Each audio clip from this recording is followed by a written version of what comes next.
Beatrice Voss didn't whisper. That was the thing people forgot years later when they tried to soften what she'd done. They'd say she was concerned, or that she meant well, or that frontier towns were different back then. But Elowen Pierce remembered exactly how it happened, because she was standing 10 feet away when Beatrice planted both hands on Ronan Hawthorne's fence post and said it loud enough for half the yard to hear. "You cannot seriously intend to keep that woman on this property, Ronan. Look at her. She doesn't belong here. She doesn't belong anywhere near decent people." Ronan said nothing. His jaw tightened. Beatrice leaned in closer, her voice dropping just enough to sound like reason instead of cruelty. "Send her back where she came from before she embarrasses this ranch worse than it's already been embarrassed." Elowen didn't move. She stood holding a cast-iron pot she'd just carried from the kitchen, her knuckles white around the handle, her face completely still. Not because she had nothing to say, because she had learned, somewhere between childhood and this exact moment, that a woman who reacted gave people exactly what they came for. She set the pot down on the porch railing. She walked back inside, and she started the noon meal like she had every day since she arrived. But her hands were shaking. If this story reached you today, if something in those words made you want to know what happened next, please consider subscribing to this channel before you go any further. Hit the like button, leave a comment telling me what city or country you're watching from. I read every single one. I want to know how far this story has traveled. Now stay with me, because what Elowen Pierce did next, and what Iron Hollow did to her before it was finished, is a story worth every minute you give it. Wyoming Territory. Late September, 1981. The stage road into Iron Hollow ran through 40 miles of nothing, sagebrush flats, dry creek beds, wind that came from nowhere, and pushed hard against anything it found. 3 weeks on that road left a person creased in ways that didn't go away quickly. The dust settled into the lines around your eyes. Your shoulders stopped sitting straight. You arrived somewhere new, already looking like you'd been there too long. Elowen Pierce arrived looking like that. She was 27 years old, and she had been traveling since the second week of September with a canvas bag, a small wooden crate of kitchen tools, and a hiring letter signed by a man named Ronan Hawthorne, who had never met her and did not know what she looked like. The letter had been specific about what the job required. An experienced ranch cook, someone who could feed 10 to 12 working men 3 meals a day, manage winter food stores, and understand that frontier cooking wasn't about delicacy. It was about quantity, consistency, and keeping hard men functional through hard seasons. Elowen had written back a list of her qualifications. The letter she received in return said, "The position is yours. Report to Hawthorne Ranch, Iron Hollow, Wyoming Territory, by the 1st of October. She had taken the stage north from Cheyenne, then west, then onto a dirt track that barely qualified as a road. The final miles she covered in the back of a supply wagon, driven by a quiet man named Hector Greer, who ran provisions between Iron Hollow and the outlying ranches. Hector didn't talk much, which suited her.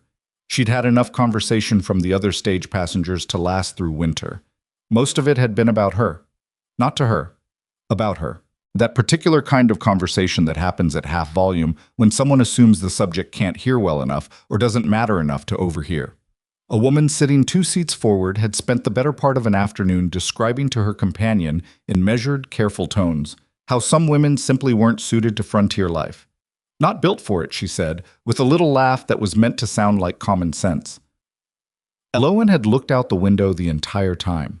The thing was, she had heard that her whole life, different words, different voices. Same idea, too much, too large, too visible, taking up space that people seemed to feel belonged to someone thinner, someone more convenient, someone easier to look past. She had stopped expecting apologies for it somewhere around age 16, which was the same year she had started cooking professionally in a boarding house kitchen in eastern Ohio, and discovered that the moment she set a plate of food in front of someone hungry enough, they stopped noticing much of anything else about her. Food was the one language nobody argued with. That had been her entire plan when she answered Ronan Hawthorne's advertisement. She wasn't traveling to Wyoming to find a husband or a new life or a second chance at something she'd lost. She was going because the pay was fair, the work was the kind she was good at, and a ranch with 10 men to feed would need her more than a boarding house that could replace her with whoever walked in off the street next Tuesday. She stepped down from Hector's wagon in front of Hawthorne Ranch at 2:30 in the afternoon. The ranch was larger than she'd expected and rougher than the hiring letter had implied. The main house sat behind a split-rail fence with two of its boards missing. The barn needed paint in the way that barns need paint when someone has been too busy keeping animals alive to worry about appearances. There were corrals on the east side and a long bunkhouse on the west, and a kitchen structure that appeared to be attached to the main house by way of a covered walkway that had partially come away from its moorings on one end. 3 men near the corral stopped what they were doing and watched her step down from the wagon. One of them said something to the others. One of the others laughed. Elowen picked up her canvas bag, tucked the wooden crate under her arm, and walked toward the front porch. Ronan Hawthorne came out before she reached the steps. She recognized immediately that he hadn't expected her. Not the way she looked, anyway. He was a tall man, lean through the shoulders in the way that outdoor work made men lean, with dark hair going gray at the temples, and the kind of face that had spent years squinting into Wyoming sun. He wore his work clothes the way men wore them when they'd stopped noticing what they had on. He was 36, she knew from the correspondence, and he'd been widowed 3 years prior. He stopped at the top of the porch steps and looked at her. Not cruelly. She'd learned to distinguish between the kinds of looks people gave her. This was the look of a man encountering something different from what he'd planned for and trying to figure out quickly whether the plan needed to change. "Miss Pierce," he said. "Mr. Hawthorne." She stopped at the bottom of the steps. "I have a hiring letter, if you need to see it." No, that's fine." He came down one step. I should have asked more specifically what to expect." "I imagine you expected a man," she said. He had the decency not to deny it. "The name didn't tell me one way or the other." "The work requirements were in my letter. I answered all of them." "You did," he said. "You did answer all of them." They stood there a moment, which was the part she always found strangest. That pause where someone was deciding whether her qualifications still counted now that they could see her. Like her experience had traveled separately from her body and might or might not be allowed to reunite with it, depending on what the other person concluded in the next 30 seconds. A small voice came from behind Ronan. "Papa? Who is that?" He moved aside slightly. A girl of about 9 stood in the doorway, thin and dark-haired like her father, wearing a dress that had been hemmed up at some point and then let down again as she grew. She was looking at Elowen with the direct, uncomplicated curiosity of a child who hadn't yet learned to disguise what she was thinking. "This is Miss Pierce," Ronan said. "She's come about the cook position." The girl looked at Elowen. "Can you make real bread, not the hard kind?" Elowen said, "What kind do you prefer?" "The soft kind, with the dark crust on the bottom." "That's a yeast bread. Takes about 4 hours start to finish. I can do that." The girl, Tessa, Elowen would learn, looked at her father with an expression that seemed to say, "Well, obviously hire her." Ronan cleared his throat. He stepped aside and gestured toward the door. "Come in, Miss Pierce. We should talk about the arrangements." The kitchen was a disaster. She didn't say that. She walked through it, noting everything without comment. The uneven shelving, the poorly positioned wood stove, the lack of any organized storage system, the fact that the flour barrel was sitting directly on the floor where moisture could reach it, the rusted-out seam on the largest stock pot, the absence of a proper cutting surface. Someone had been cooking in this kitchen by brute force and low expectations. You could feed people that way. You could not feed them well, and you could not do it efficiently, which meant you were burning time and resources on every single meal. Ronan showed her the bunkhouse, the winter storeroom, the smokehouse, the root cellar. He explained the ranch schedule. Men up before dawn, breakfast before first light, midday meal carried to the field during heavy work seasons, supper at 6. He told her the pay. She said it was acceptable. Then he told her about Iron Hollow. He didn't say it directly at first. He said the town had strong opinions about how a ranch ought to be run. Then he said people paid attention to who lived on a property.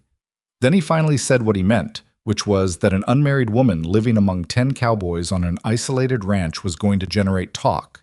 And talk in a town like Iron Hollow wasn't harmless. It accumulated. It made certain things harder than they needed to be. Elowen listened to all of this and then said, "What are you suggesting, Mr. Hawthorne?" He looked uncomfortable in the way that men looked uncomfortable when they decided on something they knew was awkward and were trying to present it as reasonable. I'm suggesting that if the arrangement were to involve, if we presented the situation as, "Are you asking me to marry you?" she said. The word hung in the kitchen air. "It would be a practical arrangement," he said, which was the most honest thing he could have said, and also possibly the least romantic sentence spoken in Wyoming that year. "For appearances, to prevent the kind of talk that could make your position here untenable." She looked at him for a long moment. Then she set her canvas bag on the kitchen table. She opened it and took out the hiring letter. Her copy, folded twice, still crisp despite 3 weeks of travel. She set it on the table between them. "I'm no bride, Mr. Hawthorne," she said. "I'm a cook." She smoothed the letter flat with one hand. "Judge me by what comes out of that kitchen." He looked at the letter. He looked at her. Something in his expression shifted. She couldn't have named it exactly, but it was something like respect finding its footing for the first time. "All right," he said. "You start tomorrow." She started that evening. There were 11 men at supper. Ronan, his foreman Cale Dunmore, and 9 ranch hands ranging in age from about 18 to somewhere past 50. They came in from the yard talking and settled into their usual places around the long table without paying much attention to who was serving them. Elowen had worked with what was in the kitchen, which wasn't much: a pot of beans that had been sitting since the previous cook's last effort, a side of salt pork, some cornmeal that was passable.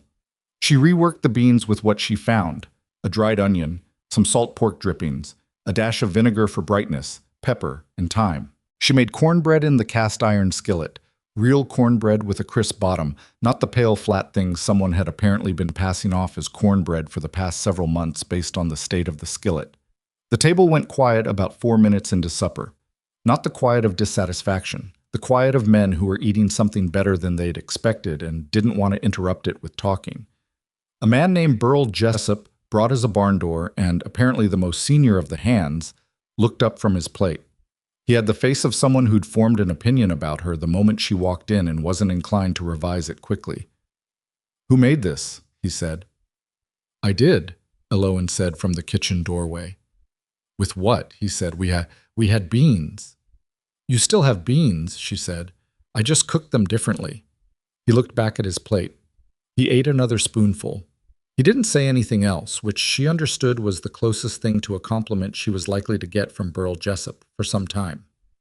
Tessa ate everything on her plate and held it up to show her father.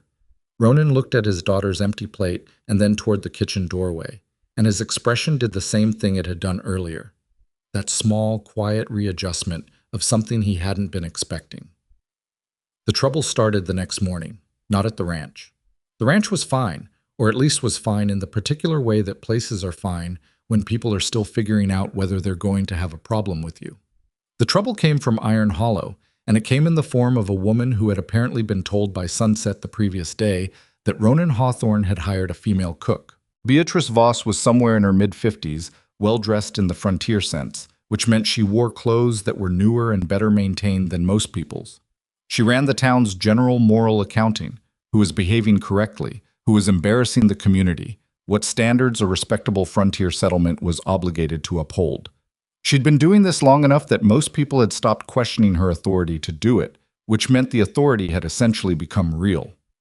She arrived at Hawthorne Ranch at 7:30 in the morning, before the breakfast dishes were cleared, which Elowen suspected was deliberate. You showed up while someone was still working to make the point that you'd caught them in the middle of something. Elowen heard the conversation through the kitchen window, because the kitchen window was open and no one was particularly trying to be quiet. "This is not appropriate, Ronan," Beatrice said. "You understand that, surely." "She's a cook, Beatrice, a qualified one. She is a single woman living on a property with 10 men. That is not something you can dress up with the word cook and have it come out respectable." "She came with a hiring letter and references. I checked them. I'm not questioning her cooking. I'm questioning your judgment in bringing her here, and what this looks like to the families in this town who have daughters of their own." There was a pause. Elowen kept washing the breakfast skillet.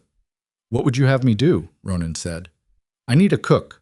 The one I had left in July, and I've been feeding 11 men on whatever the hands can manage, which is almost nothing." "There are respectable options," Beatrice said. I know several widows who are not available.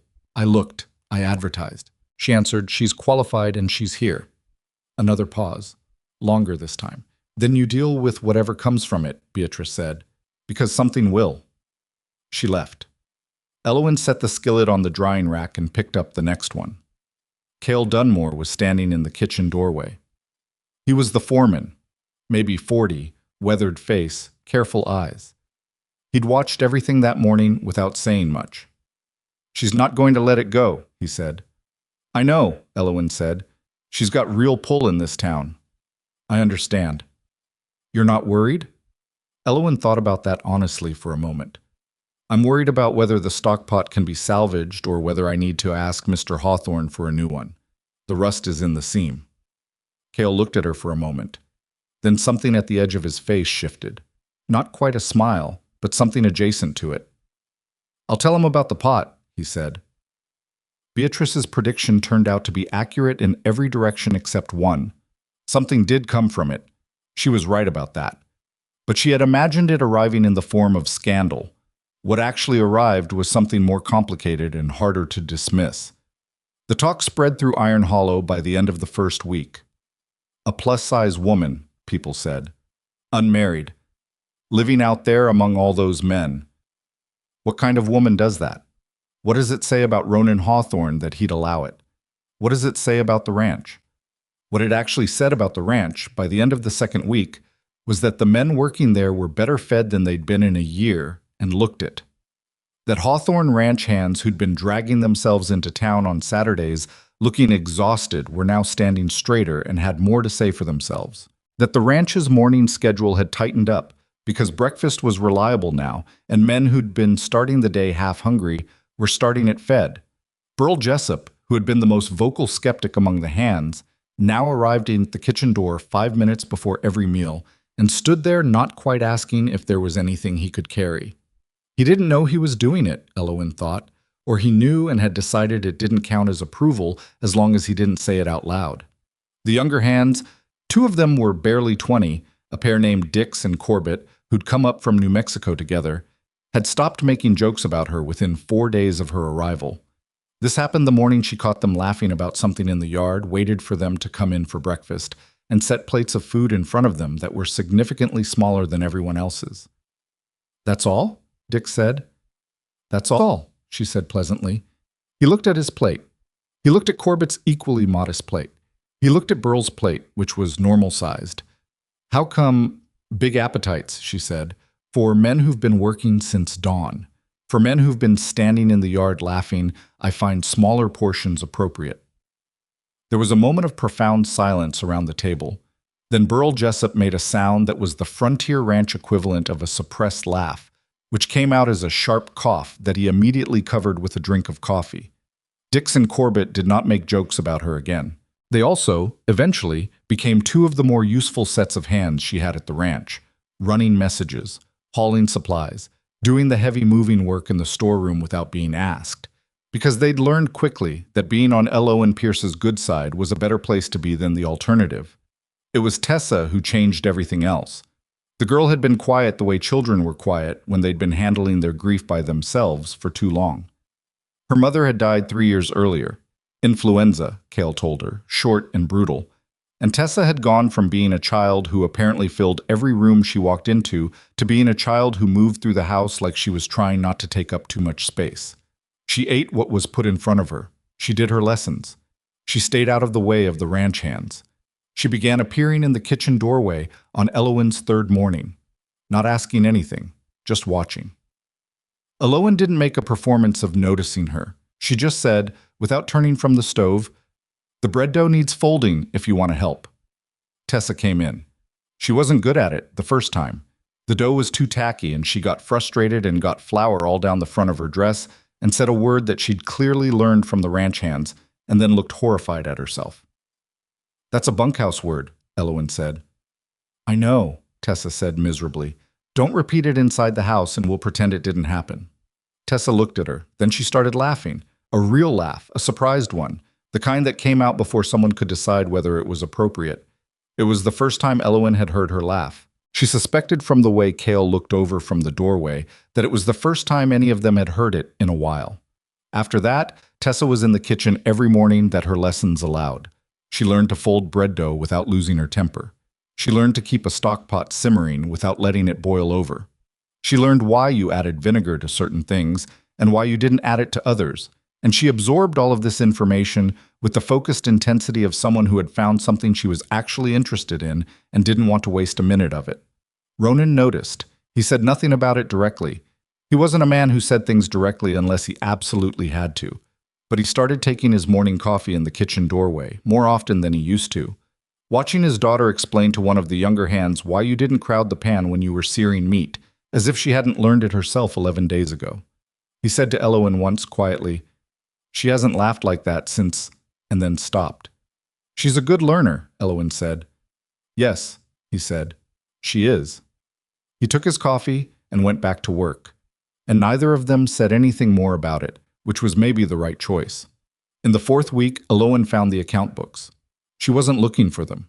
She was looking for the inventory ledger that was supposed to tell her what they had in the winter storeroom, because what she'd found in the storeroom and what she'd been told they had were two different things, and she needed to reconcile them before she could plan the winter food stores. She found the inventory ledger on the shelf where Cale had said it would be, and underneath it, half hidden by a folded piece of canvas, were the ranch's financial records. She shouldn't have opened them, she knew that, but the page on top was already visible, and what she could see without even picking it up was not good. She set the inventory ledger under her arm and walked to find Ronan. He was in the barn working on a harness. She stood in the doorway until he looked up. "The account books," she said. His hand stopped. "Under the inventory ledger," she said. "I wasn't looking for them, but the top page was showing." He set the harness down. His jaw did the tightening thing she'd come to recognize as him preparing for something he didn't want to deal with but was going to have to anyway. "What did you see?" "Enough," she said. "How long?" "Since last spring," he said. "Lost 2 contracts. The drought hit the south pasture harder than I expected. He stopped. "I've been managing it." "Are you behind on the hands' wages?" "Not yet." "Supplies?" "We're current, just." She looked at him steadily. He looked back and she could see the weight of it. Not just the money, but the knowledge that someone now knew, and the particular exhaustion of a man who'd been carrying a problem alone and had just been found out. "I'm not going anywhere," she said, "if that's what you're thinking." "I wasn't." "You were," she said, not unkindly. "I can see the books if you want another set of eyes on them. I ran the finances at the boarding house in Ohio for 3 years. I'm not a banker, but I can follow numbers." He looked at her for a long moment. "Why?" he said. She considered that honestly. "Because this ranch needs to get through winter. And if it doesn't, I need a new position, and I'd rather not look for one in February." That was true, but it wasn't the whole truth. The whole truth was that she'd looked at the way Tessa sat in the kitchen folding bread dough and the way those 10 men ate supper every night like it was the best part of their day. And something in her had decided that this specific place and these specific people were worth the extra effort. She didn't say that part. "The books are in the office," Ronan said. They spent 2 evenings going through everything. Ronan sat on one side of the desk and Elowen sat on the other, and they went line by line through what had been spent and what had come in and what was owed. And by the end of the 2nd evening, they had a picture that was bad but not unsurvivable. If they cut waste, if they renegotiated the winter supply contract, if Elowen reduced the food budget by managing portions more carefully and purchasing more strategically. "I can do that," she said. "The food budget. I've been doing it looser than I need to because I didn't know the situation." "I should have told you." "Yes," she said, "you should have." He looked at the ledger. "I wasn't sure you'd stay if you knew." "I told you. I'm not going anywhere." He said nothing for a moment. "You're very direct, Miss Pierce." "I found it saves time," she said. He almost smiled. It was a near thing, just a slight shift in the set of his mouth. And then it passed, and he went back to looking at the numbers. But she'd seen it. The next morning, Beatrice Voss came back. She didn't come to the ranch this time. She sent a message through Hector Greer, who delivered supplies and apparently functioned as the town's unofficial postal service. The message was for Ronan, and it said, in polite frontier language that was not polite at all, that the respectable families of Iron Hollow were discussing the situation at Hawthorne Ranch and found it increasingly difficult to overlook. Ronan read the message at breakfast and set it face down on the table without comment. Cale, who had apparently developed some kind of atmospheric sense about these things, looked at Elowen from across the table in a way that communicated, "Brace yourself."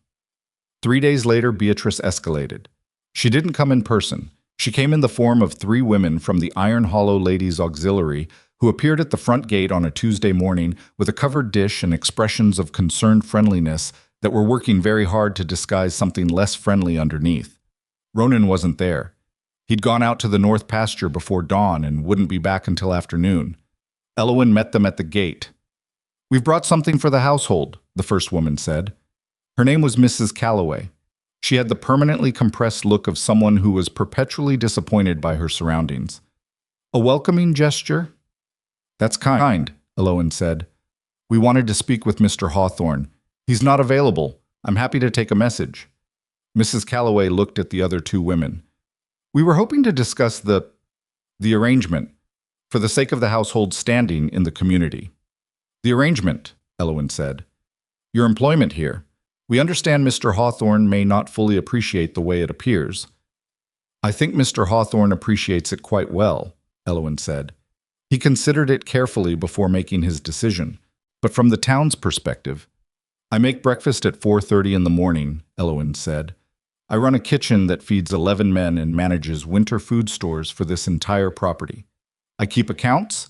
I train the girl of the house. And I haven't taken a day off since I arrived. I don't think Iron Hollow's perspective changes any of that." Mrs. Calloway's expression had gone past compressed into something more specific. "We're trying to help—" "I know," Elowen said. "Thank you for the dish. I'll make sure Mr. Hawthorne gets it." She took the covered dish and walked back toward the house, and she did not look back, and her hands were not shaking this time. It was Tessa who was waiting at the kitchen door. "Who were they?" the girl asked. "Women from town." "What did they want?" Elowen set the covered dish on the counter and lifted the cloth. Beneath it was a perfectly presentable apple cake. She noted this without particular emotion. "They wanted to tell me I don't belong here," she said. Tessa looked at her. "Do you?" Elowen thought about the bread dough and the account books and the way Burl Jessup had started arriving 5 minutes early to every meal. She thought about the stock pot with the rusted seam that Ronan had replaced within 2 days of her mentioning it. She thought about the way this kitchen felt at 6 in the morning, the stove going, the smell of coffee, the specific quiet of a place that was about to become useful. "I think so," she said. Tessa nodded. "Me too." They cut the apple cake and ate it together at the kitchen table, which seemed like the correct response. By the end of October, Elowen had reorganized the winter stores, renegotiated the supply contract with the trading post in Iron Hollow through Cale as her proxy. Because walking in herself, she'd decided, was a battle she'd save for when she needed it, and reduced the weekly food expenditure by nearly a third without anyone noticing the meals were smaller or worse. They weren't smaller or worse. They were just more carefully constructed. She'd sourced dried goods from 2 different suppliers, played them against each other slightly, and gotten better prices than Ronan had been paying for years. She'd identified 3 places where the storeroom was losing produce to spoilage because of poor air circulation, and she'd fixed them with wooden slat additions that cost almost nothing. She'd smoked and packed the last of the autumn beef herself, staying up 2 nights to do it properly, and what went into those barrels would last until spring without question. The ranch was not saved, not yet, but it was not dying as fast as it had been. Ronan started stopping by the kitchen in the evenings, not for any particular reason he'd named, or would name, but he'd come in and stand near the doorway while she was finishing the last of the day's work. And sometimes they'd talk about the accounts, or the next week's supply run or something Tessa had said. And sometimes they didn't talk much at all, which was also fine. He told her once, on a cold night in late October when the wind was coming hard off the mountains, that he'd been afraid she'd leave after the business with the ladies' auxiliary. "I thought about it," she said honestly. He looked at her. "For about 10 minutes, she said. "Then I thought about the storeroom and decided I had too much invested. I was quiet for a moment." "That's what made you stay? The storeroom?" "And the kitchen," she said. "I rewired this whole kitchen. I'm not leaving before I find out if it works. He looked at the kitchen, the reorganized shelves, the properly positioned cutting surface, the new stock pot on its hook, the sorted and labeled dry goods in their proper containers, and something moved across his face that she chose not to name. Not yet. It works, he said. I know, she said, but I want to see it through winter first. He nodded. He picked up his coffee cup. He went back to the office, and she finished washing the last of the supper dishes, and outside the Wyoming wind came down off the mountain like it meant business. And inside the kitchen the wood stove was going strong, and Elowen Pierce stood in the middle of everything she had built in 6 weeks and decided that whatever came next, this was where she was meant to be. She didn't know yet what coming next would cost her. She didn't know about the fire that was going to take the storeroom. She didn't know about the blizzard that would swallow Ronan whole. She didn't know about the official complaint that Beatrice Voss was already composing in her parlor, the one that threatened not just Elowen's position, but Tessa's entire life. She only knew the kitchen was warm and the accounts were steadier than they'd been in months, and that somewhere in the house behind her, a 9-year-old girl was going to sleep full and not afraid. For tonight, that was enough. The cold came earlier than anyone expected that year. By the first week of November, the temperature had dropped hard enough to crack the water barrel on the east side of the barn, and Ronan had lost 2 days getting it repaired and the ice situation sorted before the horses suffered for it. The north pasture fence line needed attention. The hay supply was adequate but not generous. Everything that needed to be done before winter settled in for real had to be done now, in the shrinking window between the first hard frost and the first serious snow, and there weren't enough hours in the day to do all of it without something getting pushed aside. What got pushed aside, as it always did on a working ranch, was everything that didn't directly involve animals or fences or equipment that could fail in catastrophic ways. Elowen understood this without being told. She adjusted. She started her day a half hour earlier, which meant the kitchen fire was going at 4 in the morning and breakfast was ready before the men finished their first round of pre-dawn chores. She moved her afternoon supply inventory to the evenings, working by lamplight at the kitchen table after Tessa was in bed and the hands had gone to the bunkhouse. She stopped waiting for the right moment to discuss problems with Ronan and started leaving written notes on his desk, brief, specific, no wasted words, so he could read them when he had 30 seconds between tasks and respond the same way. He adapted to this immediately, which told her something about him. He wrote back in the margins of her notes, cramped handwriting that was hard to read but always answered the actual question she'd asked. When she wrote, "The root cellar is losing temperature faster than it should. There's a gap in the northwest corner that needs banking," he wrote back, "I'll send Cale tomorrow morning." When she wrote, "The trading post in town is overcharging us on cornmeal by about 8 cents a pound. I can document this if you want to renegotiate," he wrote, "Do it. Use my name." She used his name. The trading post's owner, a narrow-faced man called Pritchard, who had clearly never expected to be presented with a written price comparison by anyone who bought cornmeal from him, reduced the price in a way that suggested he was humiliated but not quite willing to argue with the documentation. Cale told her afterward, with that near smile he'd been deploying more frequently, that Pritchard had complained to 3 people in town about being outmaneuvered by the Hawthorne cook. "Outmaneuvered," she said. "I just wrote down the prices." "In this territory," Cale said, "that counts as outmaneuvering." She filed this information away without comment. The thing she hadn't anticipated was how quickly the hands would shift from tolerating her to something closer to protectiveness. It didn't happen all at once, and it didn't happen sentimentally. These were working men, not a group given to declarations of feeling. It happened in practical ways. Dixon Corbett started stacking her firewood without being asked, keeping the kitchen woodpile higher than it needed to be, which meant she wasn't burning time hauling logs when she could be doing other things. An older hand named Packard, who had said almost nothing to her in the first 6 weeks, not out of hostility, but because he genuinely didn't talk much, started checking the kitchen door latch every evening after supper, tightening it against the wind so it wouldn't blow open in the night, and drop the kitchen temperature. Burl Jessup, who had been the last holdout in his skepticism, and proud of it, finally broke in the most Burl Jessup way possible. He came to the kitchen on a Thursday morning and stood in the doorway and said, without preamble, "My mother used to make a thing with dried apples and pork fat. We had it every winter. I don't know what it's called." Elowen looked up from this bread she was shaping. "What was it like?" "Sweet," savory. She'd cook it in a pan with some kind of grain. Was the grain soft, or did it have some tooth to it? He frowned. Tooth to it, like it had been cracked, not ground. Cracked corn or cracked wheat, probably. How long did she cook the apples first? Long time, till they were almost like jam. Elowen thought about this. I can try to work that out. I'll need a few days to get the proportions right. He looked at her for a moment with the expression of a man who had come in prepared for an argument and had not gotten one. You don't have to. I know I don't have to, she said. He left. He didn't say thank you, which she expected. He also didn't say anything about her size or her presence on the ranch or what Iron Hollow thought, which at this point was the most she could ask from Burl Jessup, and she knew it. She spent 3 evenings working on the dried apple and pork fat dish. She got it wrong the first time. Too much sweetness, not enough of the savory bottom note that presumably came from the fat rendering into the grain. The second attempt was closer, but the texture wasn't right. The third time she got it, and she set a bowl of it in front of Burl at supper without announcing what it was. He ate 3 bites before he went still. He set his spoon down.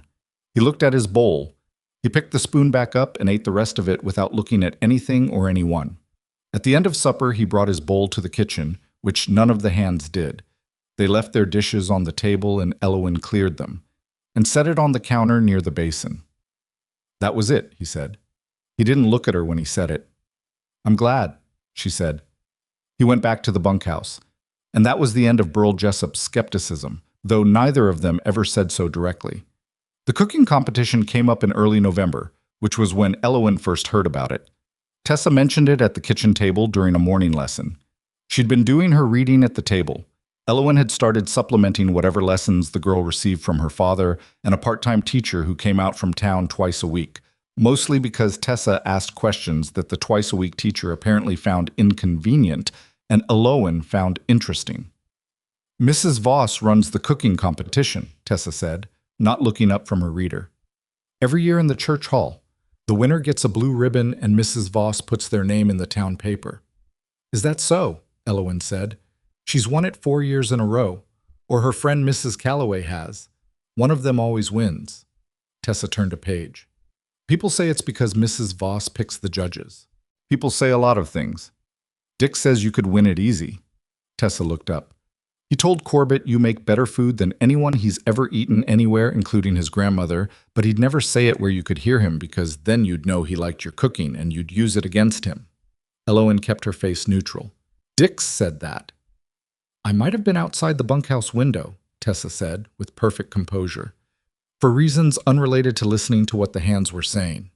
Elowen bit the inside of her cheek. The competition. When is it?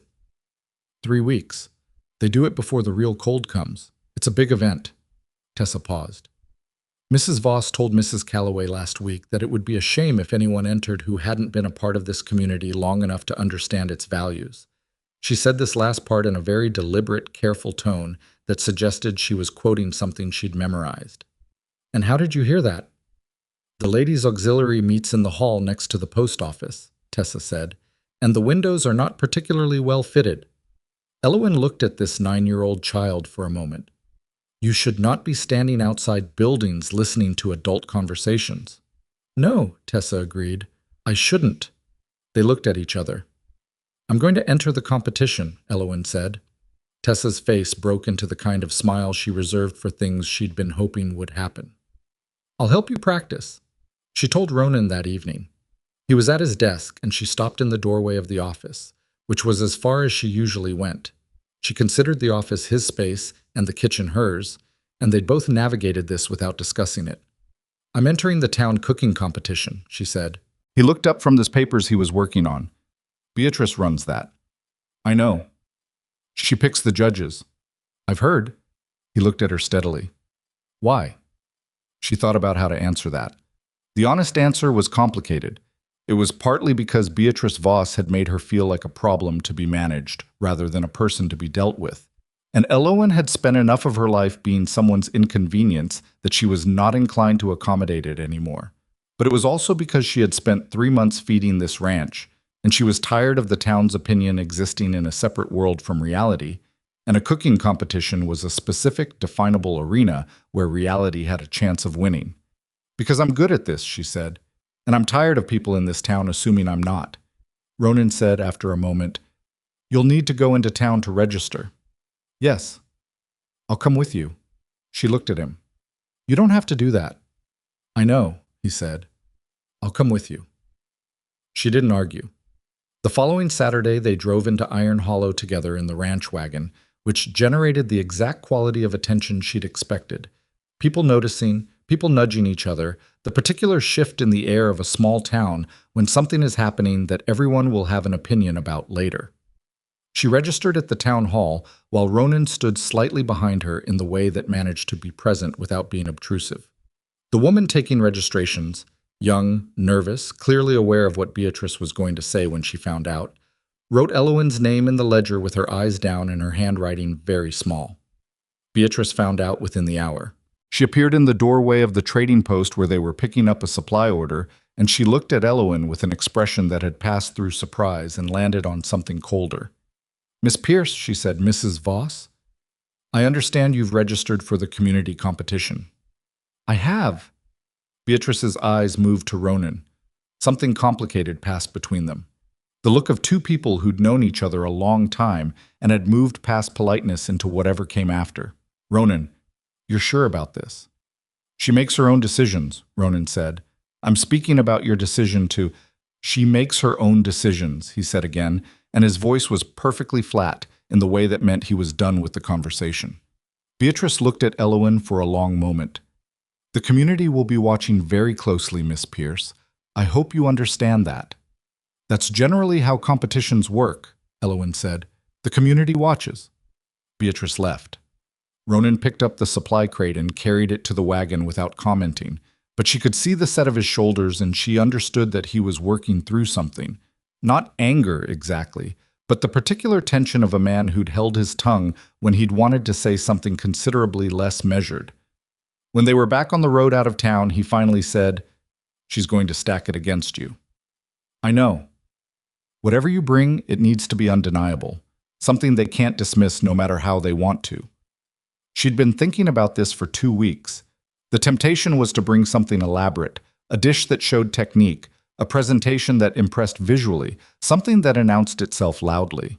But that wasn't how you won in a room full of people who were looking for a reason to dismiss you. Elaborate gave them room to critique. Elaborate could be picked apart. Simple was harder to argue with.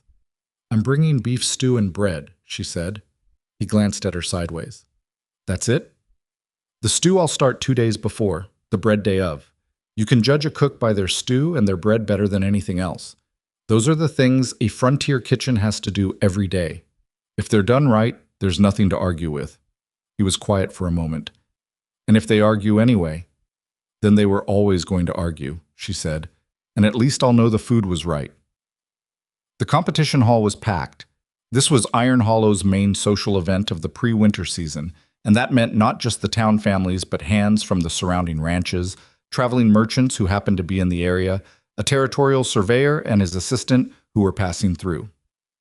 40 or 50 people in a hall built for 35, with tables down the center loaded with covered dishes, and the smell of everything from overcooked elk roast to what Elowen suspected was a very ambitious attempt at a fancy French sauce that had broken somewhere between the kitchen and the table. Elowen arrived with her stew in a cast-iron pot wrapped in heavy cloth to hold the heat, and a cloth-covered board holding 2 full loaves of bread she'd baked at 4 that morning. Tessa had been at the kitchen table the entire time, refusing to go to bed despite Ronan's instruction, on the grounds that she was helping even if helping only meant watching with intense concentration. Ronan carried the pot. Cale carried the breadboard. Dix and Corbett had apparently invited themselves along and were standing near the hall entrance with the careful casualness of people trying not to look like they'd come specifically to watch. The moment she walked in, the room reconfigured itself. Not dramatically, not all at once, but she could feel it. The shift in attention, the conversations that dipped briefly before resuming, the particular quality of notice that she'd learned to read the way some people read weather. Beatrice Voss was standing near the judges' table. 3 judges, all of whom Elowen suspected had been selected with some care, sat behind a long table with numbered plates in front of them. The dishes would be presented anonymously, which was the rule, But anonymity in a small town where everyone knew everyone's cooking was a technicality at best. She set up her entry. The stew went into a serving bowl, ladle beside it. The bread she sliced, not beforehand, not into perfect even pieces, but the way you actually cut bread when you meant to eat it, and arranged on the board. The judging took the better part of an hour. She stood with Ronan and Cale near the back wall and watched. The judges tasted everything. They made notes. They talked among themselves in the low, serious voices of people who were taking the task more seriously than it probably warranted. One of them, the eldest, a taciturn man named Finch, who ran the territorial land office, came back to her entry twice. Just the stew, the second time. He stood over it for a long moment with his spoon, Beatrice noticed. Elowen saw her notice. When the judges announced their decision, they did it in the particular iron hollow way of doing official things, with more preamble than necessary, a summary of the competition's history, a description of the high quality of all entries. Then Finch, who had apparently been designated to announce the winner, looked up from the paper in front of him. He said, "Entry number 4. Beatrice's expression moved through several things very quickly. Entry number 4 was Elowen's. The room was quiet for a moment in the specific way rooms were quiet when something happened that half the people hadn't expected and the other half had been hoping for. Then Cale started clapping, and Dix and Corbett joined him, and several of the ranch hands from neighboring properties, who had been eating the entries without caring much about the politics of it, clapped because the food had genuinely been good. Mrs. Calloway, standing near Beatrice, turned and said something to her in a low voice. Beatrice said something back. Both of them looked at Elowen. Elowen was looking at Finch, who had set his judging paper down and was already moving toward the next order of business with the brisk efficiency of a man who had made a decision based on taste and was not going to second-guess it because someone in a nice dress was unhappy about it. Ronan said quietly, next to her, "Undeniable." "The bread helped," she said. "Stop being modest." "I'm not being modest," she said. "The bread genuinely helped. The crust was better than the first batch." He looked at her sideways in a way she was beginning to recognize, like he was trying to figure out a thing she'd said and then deciding he'd rather just accept it. Tessa, who had been standing on Elowen's other side, squeezed her hand very briefly and then let go, as if she hadn't been sure she was allowed to do that. Elowen didn't say anything about it.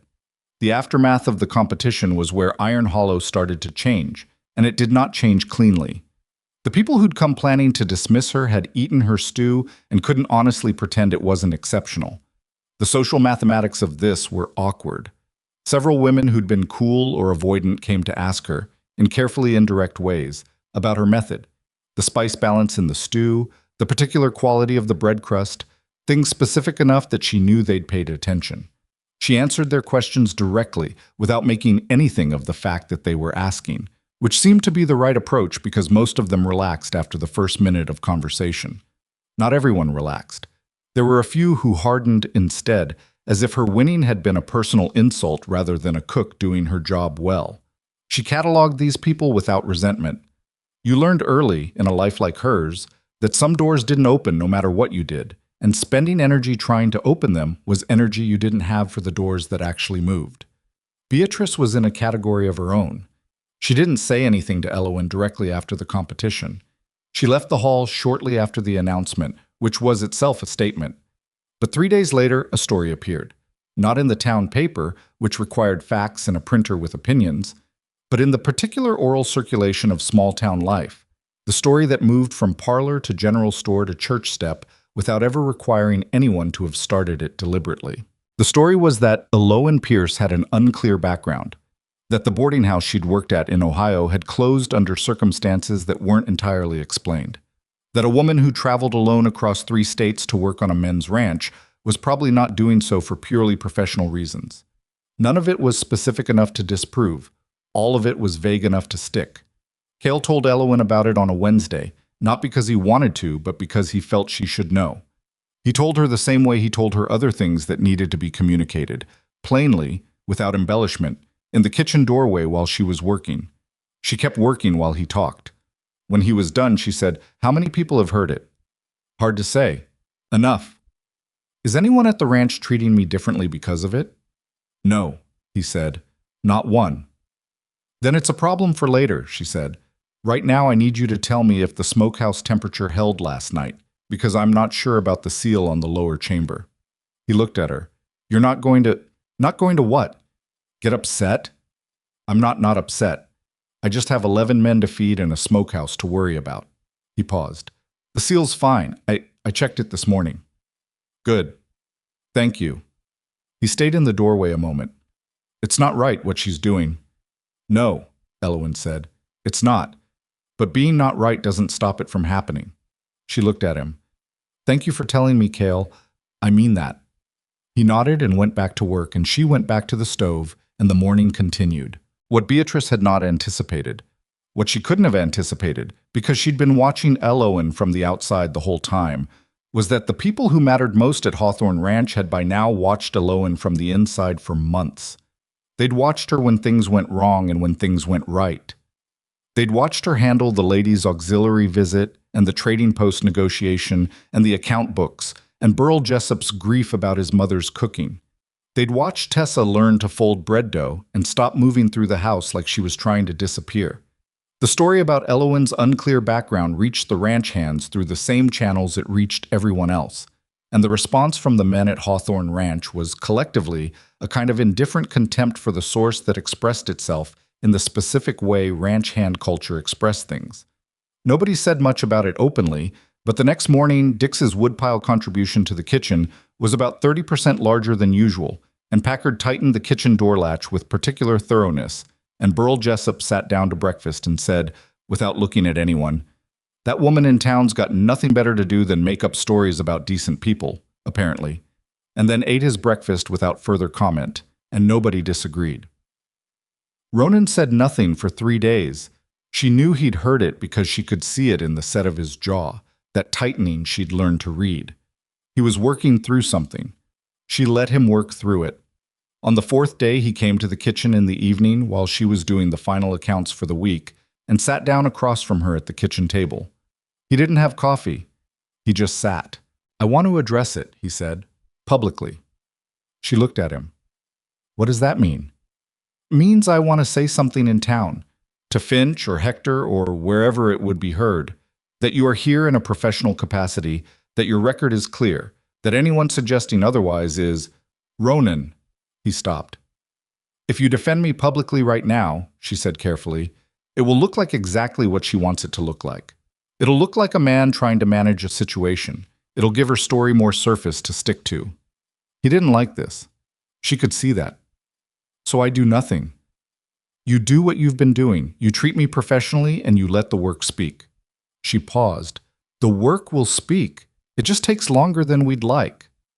He was quiet. "I don't like being patient when someone's being lied about." "Neither do I," she said. "I've done it my whole life." He looked at her, really looked, the kind of looking that took in more than what was in front of him. "How do you do that? Just keep going?" She thought about this. The honest answer was that you didn't always keep going gracefully. Sometimes you went to bed angry and woke up tired and did the work anyway, because the alternative was letting the people who decided you didn't matter win by default. "One morning at a time," she said. "It's the only way that works." He nodded slowly. He picked at a rough edge of the table with his thumbnail, a small restless gesture that she'd come to associate with him processing something he wasn't going to say directly. "She's not going to stop," he said. "No," Elowen agreed. "Then something has to stop her." "Something will," Elowen said. "Just not us, not right now, and not the way you want to do it." He looked at her for another moment, then stood and went back to the office. She heard him settle at his desk. She went back to the accounts. 3 days later, the storeroom burned. It started in the night. Packard smelled it first. The particular smell of something scorching that wasn't wood smoke from a stove. And by the time the hands were out of the bunkhouse, the fire had a real hold on the northeast corner of the winter storehouse. They got it out before it took the building entirely, but the northeast quarter was gone, and with it about 30% of the winter food stores she'd spent 3 months building. She stood in the gray pre-dawn looking at the black corner of the building with the specific, controlled feeling of a person choosing not to panic because panic was a luxury she couldn't afford.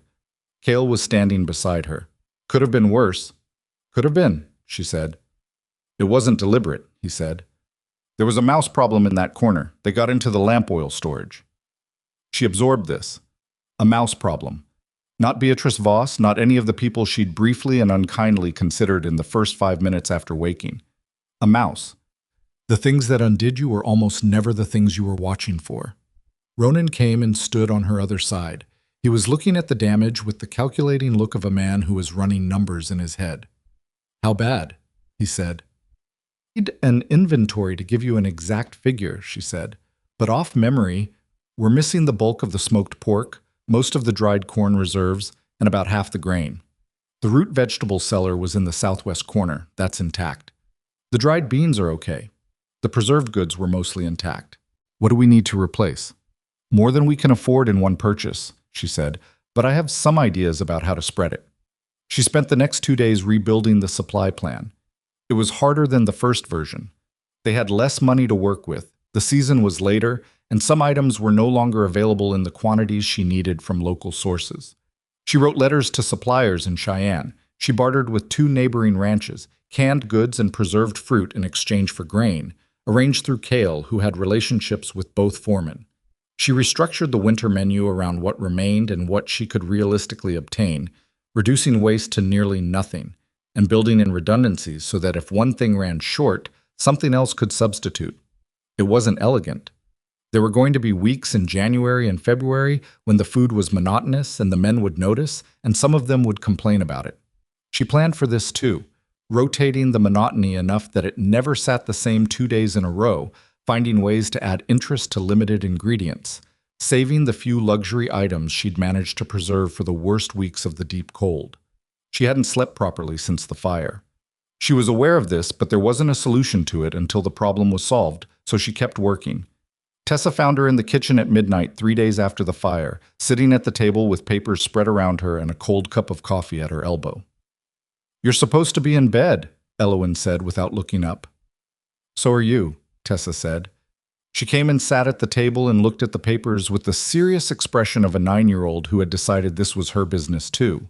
"Can I help? Can you add columns of numbers?" "Yes?" "Add these." She pushed a column of supply figures toward the girl. Tessa did. She was accurate, which Elowen appreciated. A wrong number would have been worse than no number at all. "Is the ranch going to be okay?" Tessa asked while she was adding. Elowen considered how to answer this honestly without terrifying a 9-year-old. "The ranch is going to get through winter," she said. "That's the part I'm sure of." "And after winter?" "After winter, we'll worry about after winter," Elowen said. "One thing at a time." Tessa handed back the column with the sum written neatly at the bottom. "My mother used to say that. One thing at a time." Elowen took the paper. She looked at the sum for a moment. "She sounds like she was sensible." "She was," Tessa said. "She also used to say that the most dangerous thing in the world was a woman who decided to get something done." Elowen looked at the girl. Tessa had the expression of someone who'd said something she meant and was waiting to see what happened with it. "Go to bed, Tessa," Elowen said. "You added the numbers correctly. That's genuinely helpful. Now go to sleep." Tessa went. Elowen sat at the table a while longer with the sound of the night wind outside the kitchen walls, and the cold coffee, and the papers full of numbers. And she thought about a woman she'd never met who'd apparently told her daughter that a woman who'd decided to get something done was the most dangerous thing in the world. She thought, "I have decided to get something done." And then she thought, Beatrice Voss doesn't know what's coming. She went back to her numbers. Outside, the Wyoming cold pushed against the window glass, and the wind came down off the mountain in that long, unbroken way it had, as if the mountain had all the time in the world and wasn't planning to stop for anything. It was 11 days later that the blizzard arrived. The blizzard came in from the northwest, the way the worst ones always did, not announcing itself with a gradual build but arriving almost fully formed, the sky going from gray to white to something that wasn't quite either in the span of about 2 hours. Elowen had felt it coming the day before. Not in any mystical sense. She'd simply lived through enough bad winters to recognize the particular quality of cold that preceded serious snow. The air got a specific dryness to it, a stillness that wasn't peaceful but preparatory, the way a room went quiet before someone said something that couldn't be taken back. She'd told Cale the previous afternoon, "Weather's coming, serious." He'd looked at the sky and said, "I'll tell Ronan."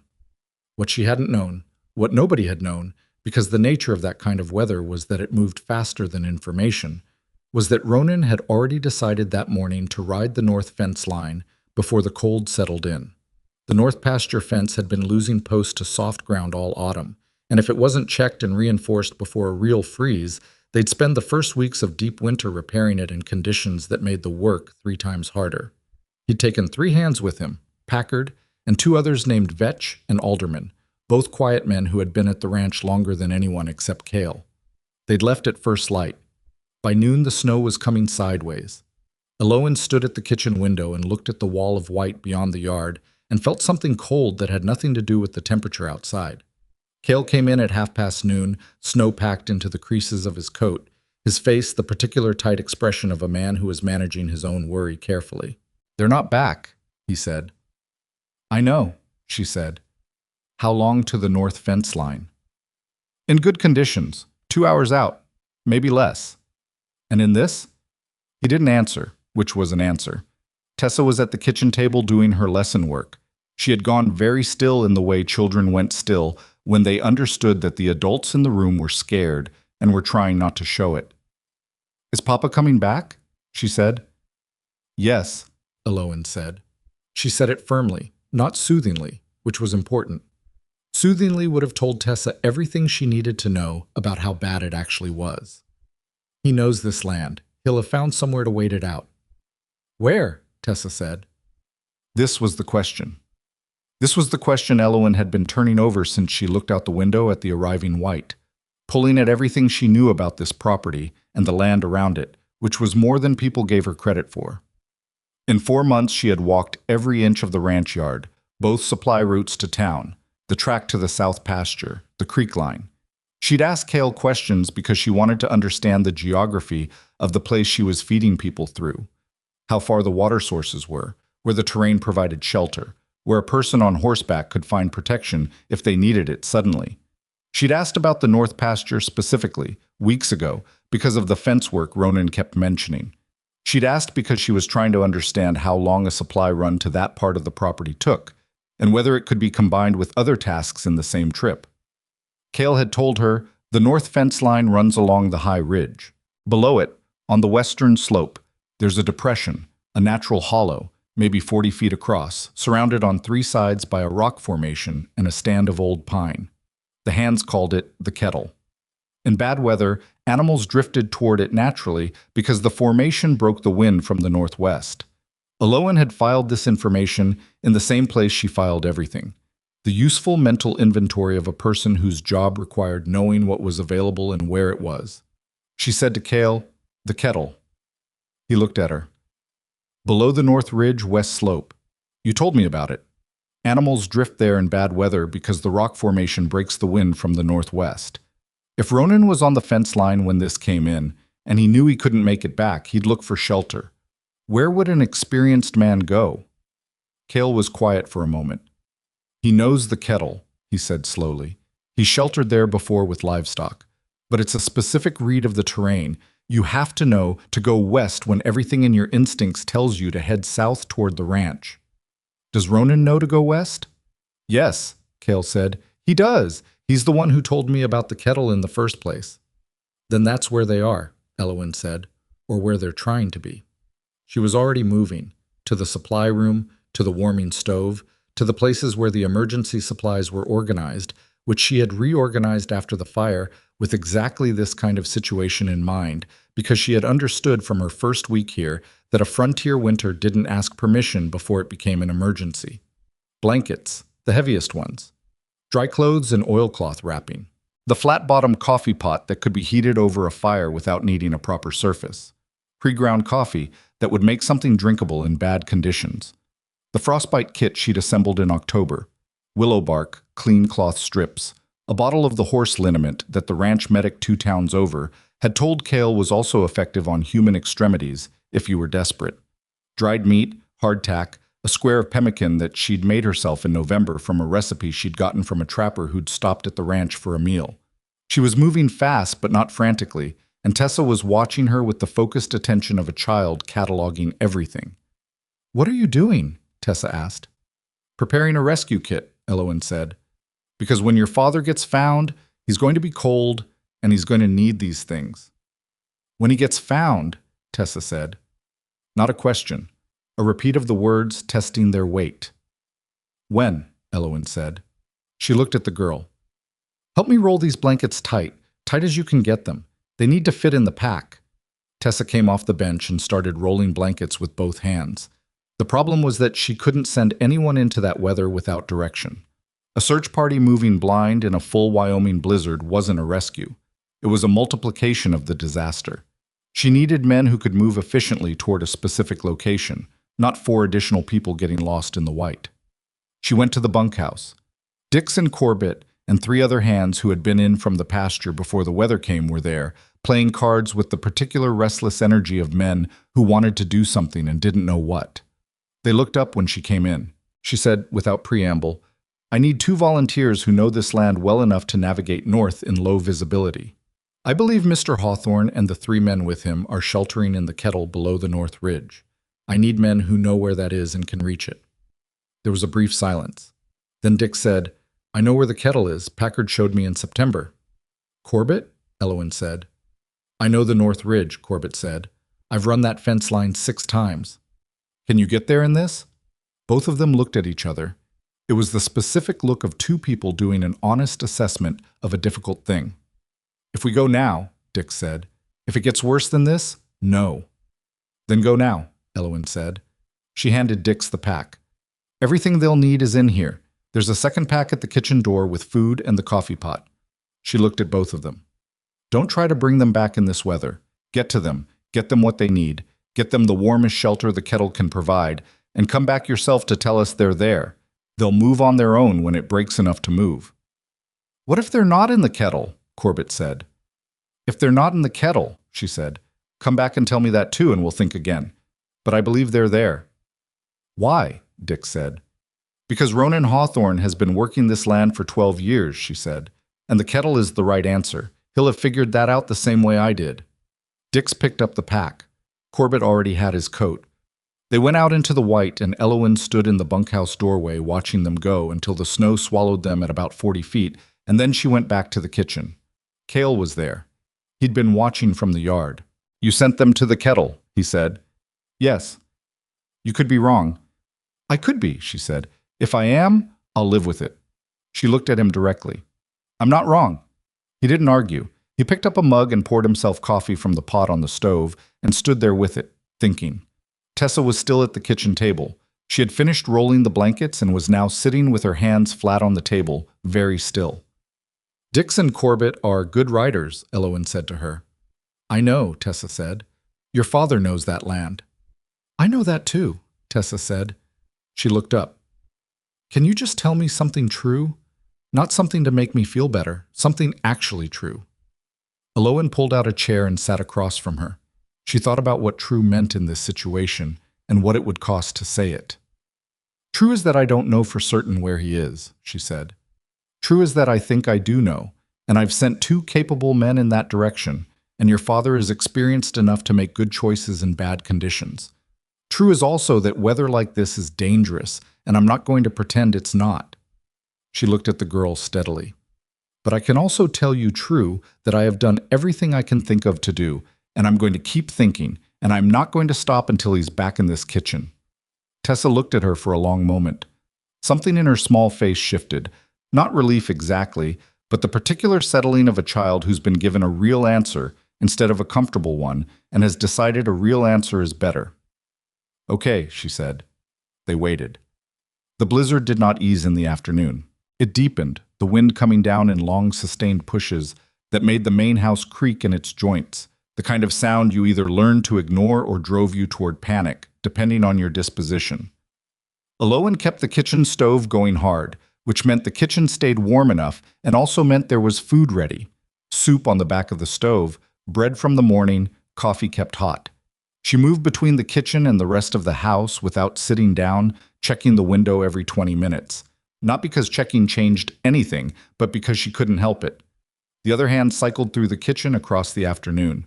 They came for coffee and stayed for a while, not talking much, and then went back to whatever they were doing, which was mostly waiting. Burl Jessup came in at 3 and sat down at the table and said nothing for about 10 minutes, and then said, to no one specifically, "Ronan's weathered worse than this."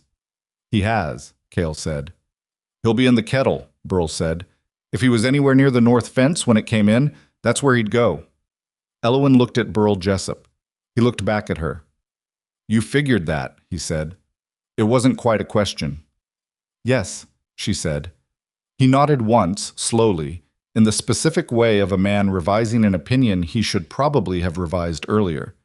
"You know this land pretty well for someone who's been here 4 months." "I asked questions," she said. "Most people don't ask about the terrain," he said. Most people just ask what they need to do their specific job." "I cook for people who live on this land," she said. "The land is part of it." He thought about this. He didn't say anything else, but he stayed at the table, which was its own kind of statement. At 5 in the afternoon, with the light going gray and the temperature dropping toward the kind of numbers that stopped being informative and started just being dangerous, Dix came back. He came through the kitchen door with snow packed into every surface of him, his face so cold his lips were the color of old pewter, and he stood just inside the door, dripping melt onto the floor and breathing in the unsteady way of someone who had been moving hard in terrible conditions and had just stopped. Elowen put a mug of hot coffee in his hands before he'd finished closing the door. He wrapped both hands around it and looked up at her. "Kettle," he said. She closed her eyes for half a second. "All 4 of them?" Cale said. "All 4. They got there before it got bad enough to be dangerous. Packard had a small fire going. There's a natural windbreak on the south side of the rock formation, and he found enough dry wood in the pine stand. Ronan." He stopped and drank some coffee. His hands had steadied slightly, but not entirely. "Ronan's okay. Alderman took a fall when his horse stumbled going down the slope. Left shoulder, maybe the collarbone. Not sure how bad. He's moving it, but carefully." "Can he ride?" Elowen said. "In this? No. In better conditions, probably. Are they warm enough to wait it out?" "They've got everything you packed." Corbett stayed to help Packard with the fire. Ronan said. He stopped again. He looked at his coffee. He said, "Tell Tessa he'll be at breakfast." Tessa, who had been standing in the kitchen doorway, made a small sound that she immediately controlled. She pressed her lips together and looked at the ceiling and then looked at Elowen. "He always says he'll be at breakfast," she said, with a complicated tone that contained both love and exasperation in a ratio that only someone who'd grown up with that particular person could produce. "Sounds like him," Burl said. Elowen sent Dix to the warming stove, got him seated, and started working on the frostbite assessment. His fingers were whitened at the tips, not black, which was a meaningful distinction. She worked on his hands while he sat there and told her that it wasn't that bad. It was fine. He'd had worse, which was exactly what every man said when someone was trying to help them, and they hadn't yet processed that they needed it. "Be quiet," she said. Not harshly. "Let me work." He was quiet. Cale organized the hands for the night. Someone keeping the barn fire going for the horses. Someone watching the temperature. A rotation of wakefulness so they weren't all useless by morning. Burl took the first watch without being asked. Elowen noticed this and said nothing. She sat up most of the night herself. She put Tessa to bed at 8. The girl had fought it, then fallen asleep sitting up at the kitchen table, which solved the argument. And after that she was alone in the kitchen with the stove and the snow against the windows and the particular quality of a night that was waiting for something to end. She wasn't afraid exactly. She'd identified the problem, she'd done what she could do, the rest was weather and time. But there was something else underneath the practical managing of it, a feeling she'd been carefully not examining for the last several hours because examining it would make it harder to think clearly. She was afraid for him specifically, not for the ranch, not for the 4 men in the abstract, for Ronan, for the particular person who wrote in the margins of her notes and had the decency not to lie when she confronted him about the account books, and whose jaw tightened when someone said something unjust, and who had stood in that trading post with the perfectly flat voice and said, "She makes her own decisions." She wasn't sure when that had happened or what to do with it. She decided to do nothing with it tonight. Tonight it could stay where it was. The blizzard broke at 4 in the morning. It didn't ease gradually. It went from substantial to manageable in about 40 minutes, the way Wyoming storms sometimes did, as if someone had turned a dial. By 5 the snow had slowed to intermittent, and the wind had dropped from sustained roar to occasional push. She had hot food and a clear kitchen and fresh coffee ready by the time the men came in from the north at 6:30. They came in a group: Ronan, Packard, aldermen supported between Corbett and Packard, Corbett bringing up the rear. They were encased in snow and cold in the specific way of people who had been in serious weather for an extended time. Their movements were careful and a little slow. Alderman's face was tight with the kind of pain that had been present long enough to be managed rather than new. Ronan came through the kitchen door and stopped. He stood there for a moment, taking in the kitchen, the heat, the food, the organization of it, the way it was exactly what they needed in exactly the right configuration. Then Tessa hit him from the side. She had been sitting at the kitchen table pretending to eat and had launched herself from the bench the moment she heard boots on the porch, and she wrapped herself around him in the way that small people attach themselves to larger ones when they'd been scared for long enough, completely, both arms, face against his coat, not saying anything. Ronan put his arm around her. He closed his eyes for a second. "I said I'd be at breakfast," he said. "It's past breakfast," Tessa said, muffled by his coat. "Then I'll be at second breakfast." "That's not a thing. I'm making it a thing." Elowen had moved to alderman before Ronan got his coat off, which was the right order of priorities, and everyone in the room understood it. She got the man into a chair, assessed his shoulder. The collarbone was cracked, not broken through, which was bad but workable, wrapped it with the cloth strips she'd set out the night before, and instructed Packard on what to do and not do for the next 2 weeks, with the calm specificity of someone who had looked up this particular injury in the medical reference book she'd found on the ranch's single bookshelf in October, and quietly read from cover to cover across 3 evenings. "Have you done this before?" Packard asked, watching her work. "No," she said, "but the principle isn't complicated." Packard looked at Ronan. Ronan looked back with an expression that communicated something Packard apparently understood, because he just nodded and helped hold Alderman still. Ronan sat at the kitchen table eventually, when Alderman was seen to, and accepted a plate of food and a mug of coffee. He was warming up slowly. She could see it in the color coming back to his face, the deliberate easing of tension out of his shoulders. He ate for a while without talking. The kitchen filled up with hands coming in for the morning, the noise and movement of an ordinary morning re-establishing itself around the extraordinary night that had preceded it. Then Ronan looked up at her. "The kettle," he said. "Yes," she said. "How did you know?" "Cale told me about it. In October. I asked about the terrain around the north pasture."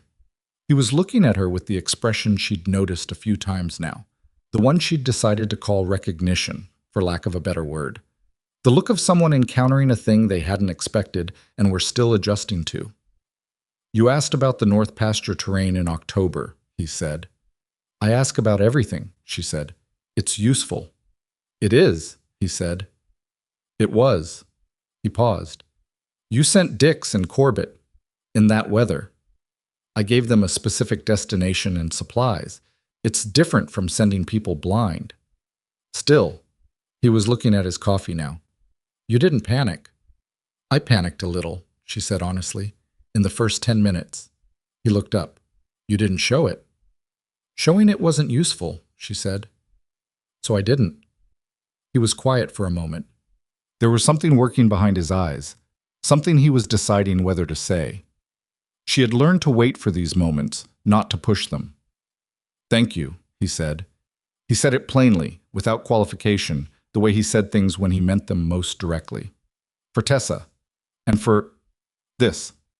He gestured at the kitchen, at all of it, and she understood that this meant more than the food and the supplies and the correct identification of the kettle. "You'd have done the same," she said. "I wouldn't have known where to look," he said. "I was thinking about it last night, out there. I kept thinking, if it had been me, stuck at the ranch, trying to figure out where to send people, I wouldn't have known. You've been here 4 months and you knew." "I pay attention," she said.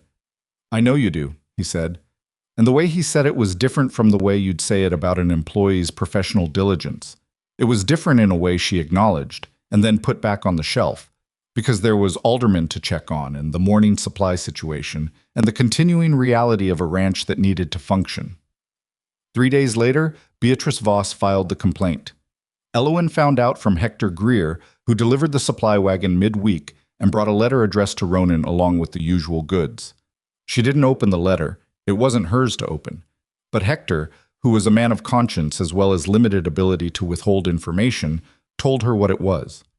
Territorial welfare complaint, he said, filed by Beatrice Voss.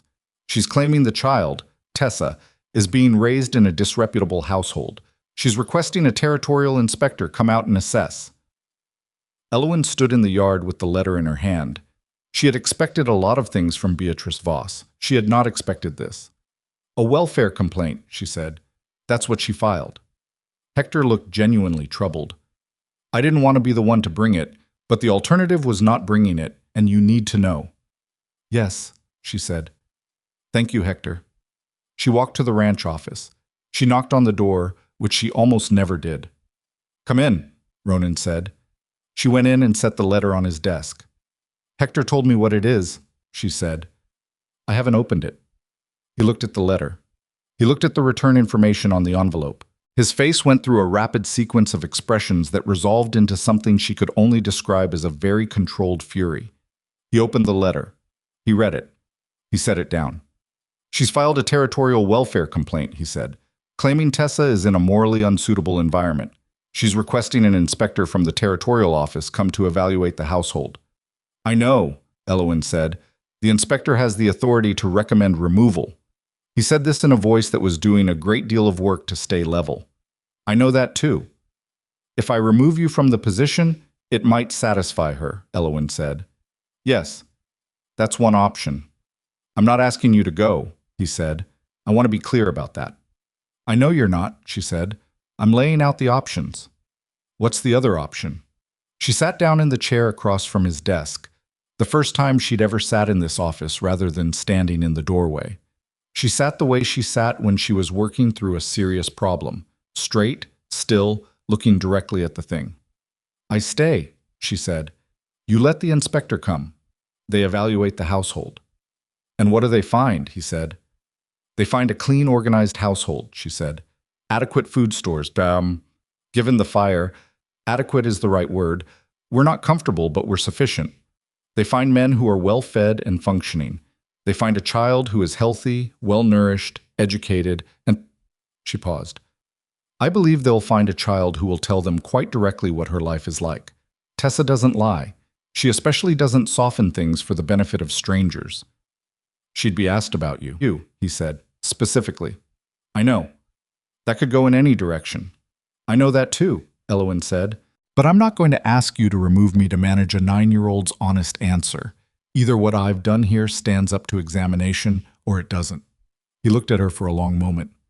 You'd stay knowing the inspector could side with Beatrice. Yes. Why? She considered this. The honest answer had several layers, and she chose the practical one first because it was the most defensible. Because if I leave now, it sets a precedent. It says Beatrice Voss can threaten, and that's enough to move me. She'll use that again on the next person she decides is inconvenient. And the other reason, he said. He was watching her carefully. He'd learned, she realized, to know when she was giving the practical answer first. She met his eyes. Because Tessa is mine to look after. Not legally, not officially, but she is, and I'm not going to let a welfare complaint about her be resolved by my absence. He said nothing for a moment. All right, he said, you stay. The inspector arrived 2 weeks later. His name was Carver Blythe, and he was from the Territorial Administrative Office, a careful man of about 50 who wore his authority in the way of someone who'd been doing a difficult job for a long time and had learned to be deliberate about every piece of it. He arrived on a Tuesday morning and was met at the front gate by Ronan, which was correct and expected. What was perhaps not expected was that by the time he reached the kitchen, the lunch preparation was underway. The kitchen was warm and organized and smelled of bread, and Elowen was there in her apron with the household accounts and the food inventory already laid out on the side table, available without being presented. Blythe was thorough. He spent 4 hours at the ranch, the house, the storeroom, the kitchen, the bunkhouse, the grounds. He interviewed Ronan separately. He interviewed Cale, he spoke with 2 of the hands. He examined the household accounts and the food records, which were organized well enough that he spent less time on them than he clearly expected to. Then he asked to speak with Tessa. Elowen was not in the room for this. She waited in the kitchen, which was where she always waited when things were happening that she had to let happen without her. She kept her hands busy. She finished the bread. She started the soup. She did not listen at the door because listening at the door was the kind of thing that would only make the waiting worse. The interview took about 20 minutes. When it was done, Blythe came to the kitchen. He stood in the doorway, exactly where Cale stood when he had something to tell her, exactly where Ronan stood on the evenings he came to talk about nothing in particular. "Miss Pierce," he said. "Mr. Blythe." He looked at the kitchen, the same way Ronan had looked at it the morning he came back from the blizzard, with the focused attention of someone who was registering information. "The child was asked about the nature of this household," he said. "She was asked specifically about you." "I know," Elowen said. "She said—" He paused. He had a notepad and he looked at it, not because he'd forgotten, but because he wanted to be accurate. "She said everybody talked about her. She stayed anyway." The kitchen was very quiet. Elowen stood with her hands on the counter and looked at the wall above the stove for a moment. "That's what she said?" Elowen managed. "Word for word," Blythe said. "She also said you teach her to cook and to keep accounts, and that you read with her in the evenings, and that—" He consulted the notepad again. "That you give her real answers instead of comfortable ones, which she prefers." Elowen pressed her lips together. "The complaint," she said. "What's your assessment?" "Unfounded," Blythe said. He said it the way he said everything, carefully, precisely, meaning exactly what he said and nothing more and nothing less. "I'll be filing that conclusion with the territorial office. Mrs. Voss will be informed." He nodded to her and went to find Ronan. Elowen stood alone in the kitchen for a moment. She thought, everybody talked about her. She stayed anyway. She thought about a 9-year-old girl in a room with an official stranger saying the most important true thing she knew about the situation in 5 words. Then she thought about the bread, which needed to be turned, and she turned it, and the kitchen continued. Blythe's report reached the territorial office in 12 days. Elowen knew this because Hector Greer, who had apparently appointed himself the informal communications channel between Iron Hollow's official proceedings and Hawthorne Ranch, arrived with the supply wagon on a Thursday and mentioned it in the same tone he used for weather updates. Matter of fact, no embellishment, delivered while handing over a sack of dried beans. "Complaint dismissed," he said. "Officially closed. Blythe filed his assessment 3 days ago." "Thank you, Hector," Elowen said. "Beatrice got the notification yesterday." He paused. "She was in the trading post when Pritchard read it to her. She didn't say anything, just left." Elowen thought about Beatrice Voss standing in Pritchard's trading post, reading a document that told her she'd lost, and saying nothing. She tried to feel something satisfying about this, and found that what she mostly felt was tired. "She'll find another angle," Elowen said. Hector thought about it. "Maybe," he said, "but she's used up a fair amount of goodwill in this town over the last few months. People don't mind her running the social register when she's going after people they don't care about. When she went after the child—" He stopped. "That didn't sit well, even with people who had doubts about you." Elowen absorbed this. Even with those people. "People will tolerate a lot of social pressure," Hector said. "They won't tolerate seeing a 9-year-old girl put through an official welfare inquiry to settle a grown woman's grudge. That's a different thing." He finished unloading the supplies and drove back toward town, and Elowen stood in the yard for a moment with that information settling around her like the cold. She had not expected the town to shift. She had prepared herself, systematically and without self-pity, for the possibility that Iron Hollow would never come around, that she would do good work and be competent and stay for years, and a meaningful portion of the town would continue to view her as an inconvenience they'd never quite managed to remove. She'd made her peace with that version of things. She'd decided it wasn't enough reason to leave. The actual movement of opinion, when it came, was disorienting in the specific way that getting something you'd stopped expecting was always disorienting, like reaching for a door you've assumed is locked and finding it open. It didn't come all at once, and it didn't come cleanly. It came in pieces. Mrs. Calloway stopping her in the street on a supply run to town and saying, stiffly but genuinely, that she'd heard good things about the household from people she respected, and that she supposed she'd been too quick to form her opinions in the beginning. A rancher's wife from the property to the south, a woman named Delaney, who Elowen had never spoken to directly, appearing at the ranch gate one afternoon with a jar of preserved plums, and the explanation that she'd heard about the fire and thought they might be short on preserved goods, which was true and useful. Two of the men from neighboring ranches, at different times and for different reasons, finding reasons to mention to Ronan that his cook had done well by the community during the winter. Not effusively.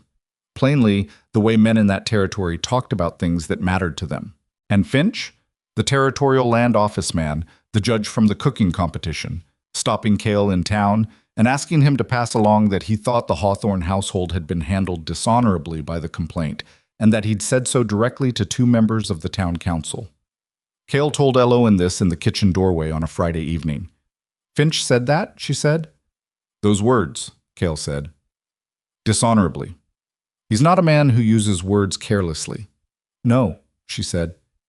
"He doesn't seem to be." She thought about Finch coming back twice to the stew at the cooking competition. The second time with his spoon standing over the bowl, the particular look of a man tasting something he was trying to understand fully. She hadn't thought at the time that he would turn out to be an ally.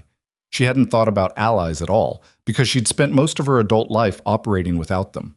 The adjustment was strange. Good, but strange. What was less strange, what settled into her daily life with the naturalness of something that had always been coming, was Ronan. The change between them had not happened at a specific moment she could point to. It had accumulated the way most true things accumulated, in increments too small to name individually, but significant in total. The margin notes on her supply letters had gotten longer. The evening visits to the kitchen doorway had gotten more frequent. The conversations had shifted from ranch business to other things. Tessa's lessons. The quality of a particular winter sunset that they'd both ended up watching from the porch by accident. Whether the Trapper's Almanac Ronan had found on the bookshelf was genuinely predictive or just old and authoritative looking.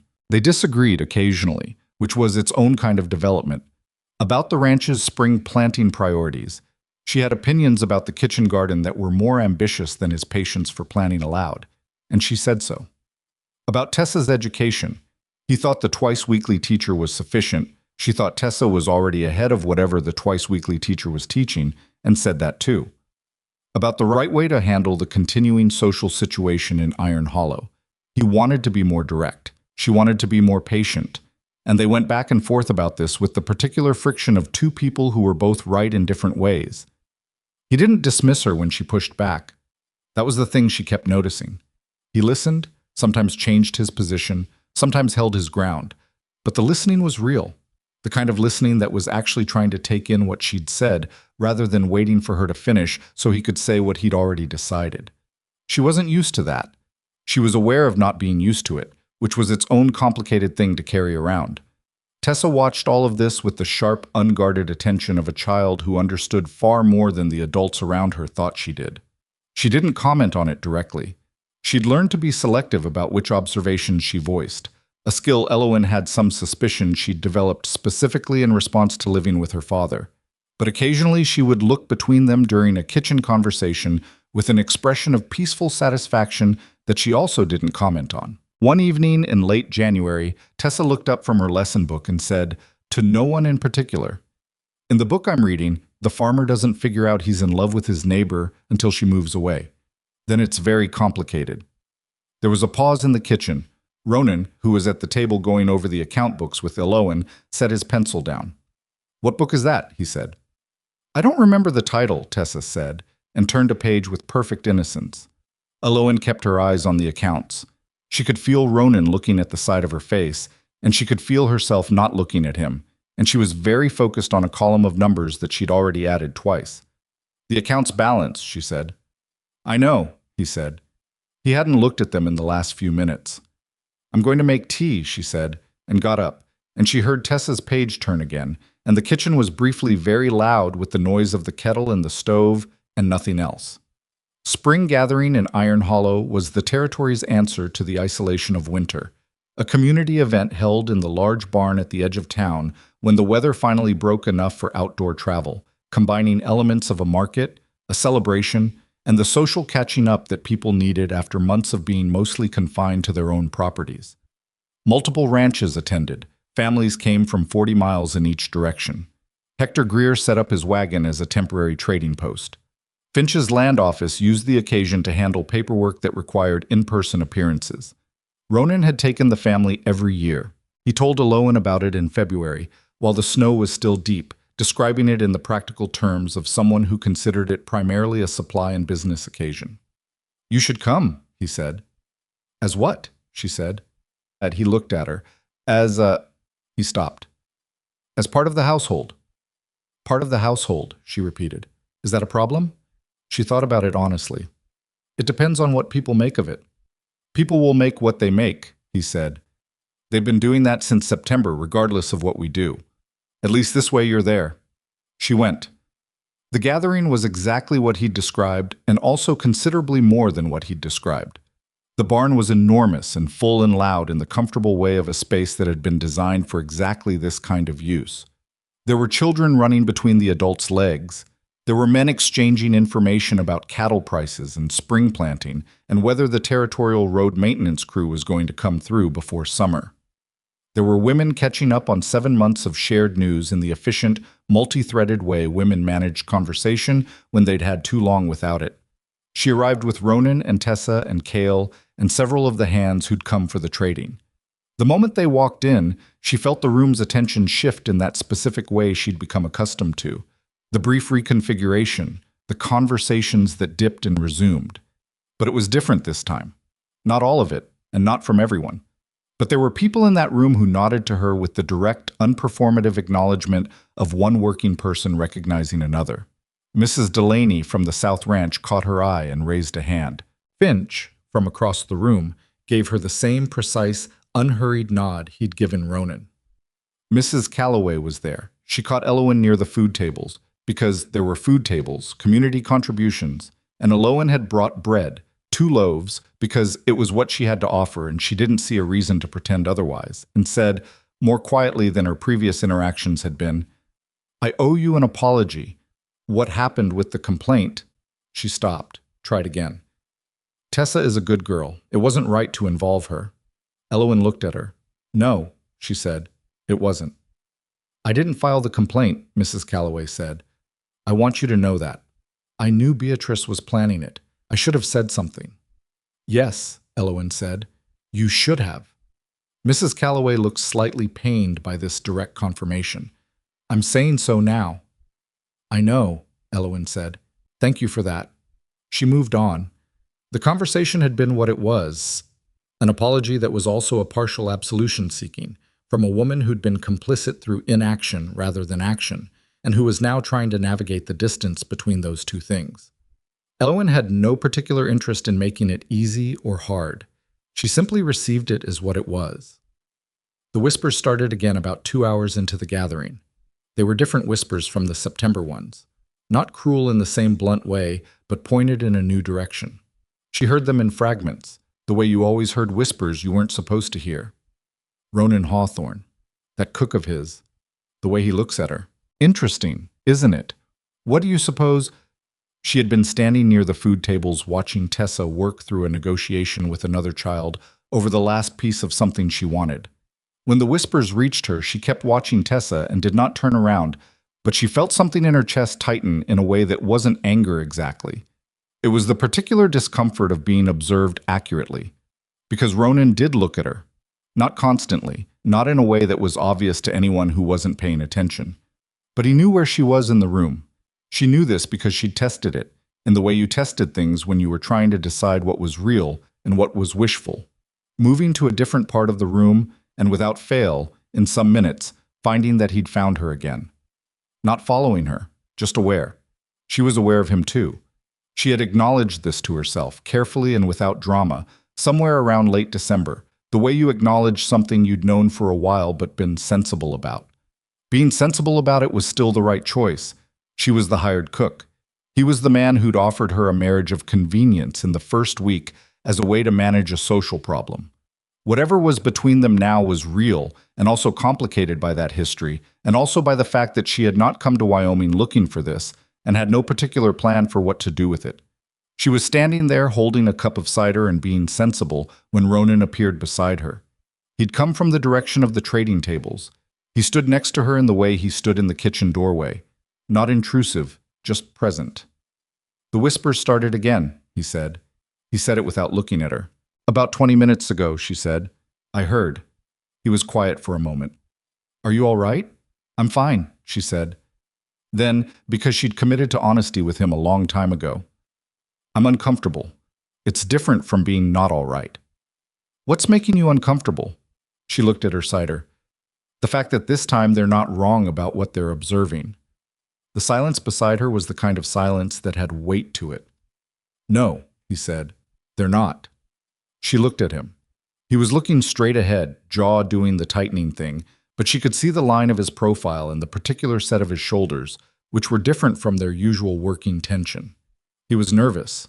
She realized this with a jolt of something that was partly surprise and partly warmth, and partly the particular vulnerability of recognizing that someone you care about is struggling with the same thing you're struggling with. Ronan Hawthorne was not a man who showed nerves. Ronan, she said quietly, whatever you're about to say, you should think about whether this is the right time for it. I've been thinking about the right time for 2 months, he said. I'm not sure there is one. She looked at him. He looked at her finally, and the look between them was the kind that made the rest of the room go slightly irrelevant. Don't make something of this because people expect you to, she said. It came out quieter than she intended. I'm no bride. I'm still just the cook. He held her gaze for a moment. Then he straightened. He turned toward the room, toward the gathered families and hands, and the whispers that were still moving around the edges of the crowd. He raised his voice, not shouting, but clear and carrying, the voice of a man used to being heard over wind and distance. I'd like a moment, he said. The room didn't go immediately silent. It took about 20 seconds, conversations finishing, people turning, the particular process of a crowd redirecting its attention. But it went silent. 40-some people in that barn, and all of them finding Ronan Hawthorne, who was standing near the food tables with the cook from his ranch, which meant they all found Elowen too, which was the part she hadn't prepared for. She stood her ground. She had practice at that. Some of you have been watching this situation all winter, Ronan said, watching the woman I hired, wondering about it, talking about it, filing complaints about it. He let that last phrase sit for a moment. I want to say something about that. About her. Elowen kept her face still. Just the cook, he said. The phrase landed in the quiet room and she heard several people recognize it. The words she'd said to him in the very beginning, which had apparently circulated through Iron Hollow's oral history in the months since. That's what she called herself. The first week when I was trying to manage what the town was going to say, I offered her an arrangement. She told me she wasn't interested in arrangements. She told me she was a cook, and to judge her by what came out of the kitchen. He paused. He looked at the room. Some of you decided what she was before she'd been here a week, he said. You made decisions based on how she looked. You said things. Some of you said them to my face. Some of you said them to each other. Some of you filed official complaints and put my daughter through an interview to settle a social grievance. His voice hadn't changed temperature. It was still even, still carrying, still the voice of a man who was saying what he'd decided to say and wasn't going to be talked out of it. I'm not here to rehash all that. He looked toward Elowen. She met his eyes. What I want to say is what I know, he said. That woman fed 10 men through a Wyoming winter after a storeroom fire destroyed a third of our supplies. She rebuilt the food stores. She renegotiated our supply contracts and cut our costs by more than I could have managed on my own. She managed the ranch accounts alongside mine for 4 months and caught 3 errors I'd made that would have cost us significantly. He pointed toward several of the Hawthorne hands who were standing together near the far wall, Cale and Burrell and Dix and Corbett and Packard, who had come not for the trading, but because, Elowen suspected, someone had mentioned Ronan was going to say something. Those men, he said, worked harder this winter than any winter I can remember. Not because I pushed them harder, because they were properly fed, properly managed, and properly respected by the person running that kitchen. Ask any one of them. He looked toward Tessa, who was standing near the edge of the crowd, having abandoned the other child and the disputed piece of food, watching her father with an expression of total focused intensity. My daughter, he said, and his voice changed slightly. Not breaking, but different, a different register. Has laughed more in the last 4 months than in the 3 years before them combined. He stopped. I'm not saying that to make a point. I'm saying it because it's the truest thing I know about what Elowen Pierce has meant to this household, And I think the truest things are the ones worth saying out loud. The room was very quiet. Elowen's eyes were stinging. She kept her chin level and breathed carefully. And when I was trapped in the north pasture in a blizzard, Ronan said, losing feeling in my hands and watching 3 men depend on decisions I wasn't sure I could make, she was the one who figured out where we were. She sent men with supplies to the right location, in the right conditions, with the right equipment. She did it because she'd spent months paying attention to land she wasn't even responsible for knowing. He stepped toward her. The distance between them closed to something that was no longer bystander distance, no longer employer and employee distance.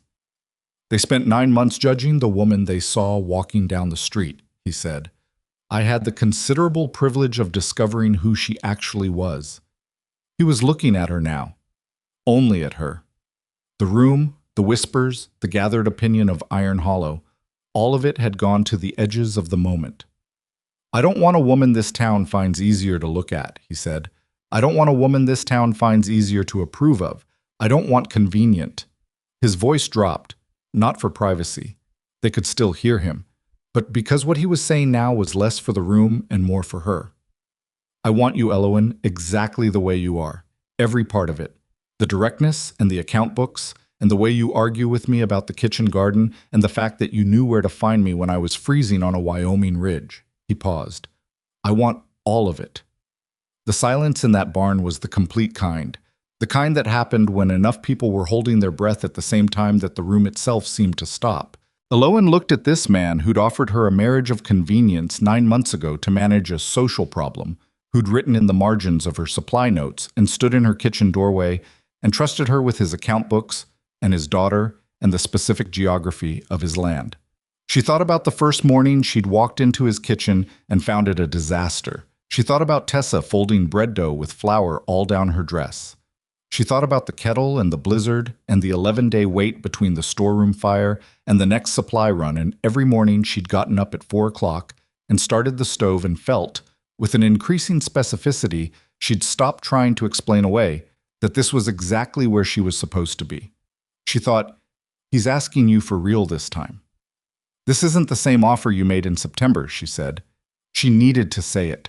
She needed him to say it back clearly, so there was no ambiguity about what this was.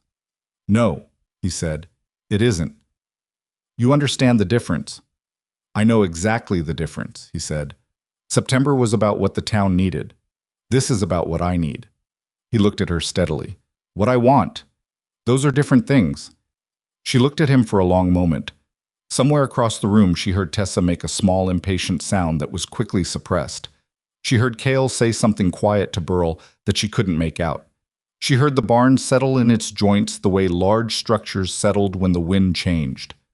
You understand I'm not changing, she said. I'll still argue with you about the kitchen garden. I'm counting on it, he said. I'll still run the accounts the way I think is right.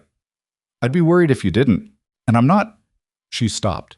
She looked at him directly. I'm not going to be a different size or a different shape or a different kind of woman because we get married. I'm not going to be easier to look at. Elowen. His voice was firm and also something else, something that cut through the list of qualifications she'd been building because she'd needed to build it, needed to make sure they both understood the full terms of the thing. I know who you are. I've been watching you work for 9 months. I know who you are. She looked at him. She looked at this man with his gray templed hair and his too tight jaw and his marginal handwriting and his ranch that had been going sideways before she arrived, and his daughter who'd been going quiet, and who was now. Elowen could see her from here, watching her father with wide eyes and both hands pressed flat against her collarbone in the specific way of someone trying to hold something in. Yes, Elowen said.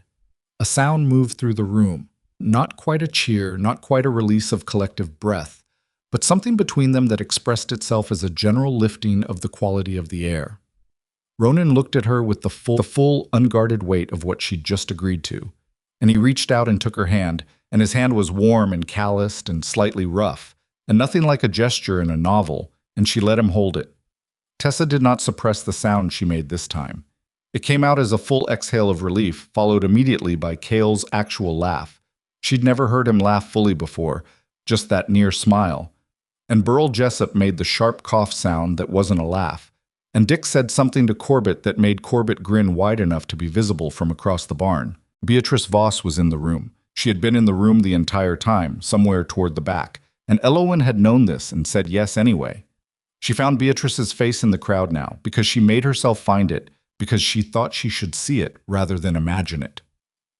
Beatrice was standing still. Her expression was not the cruelty of September, and it was not the cold efficiency of the complaint. It was something more complicated, something in the register of a person who has run out of moves and is looking at the consequence of it. She met Elowen's eyes for exactly a second. Then she looked away. And that was the end of something. The gathering continued around them, life being resilient that way, the crowd redistributing and conversations resuming and children resuming their negotiations over food.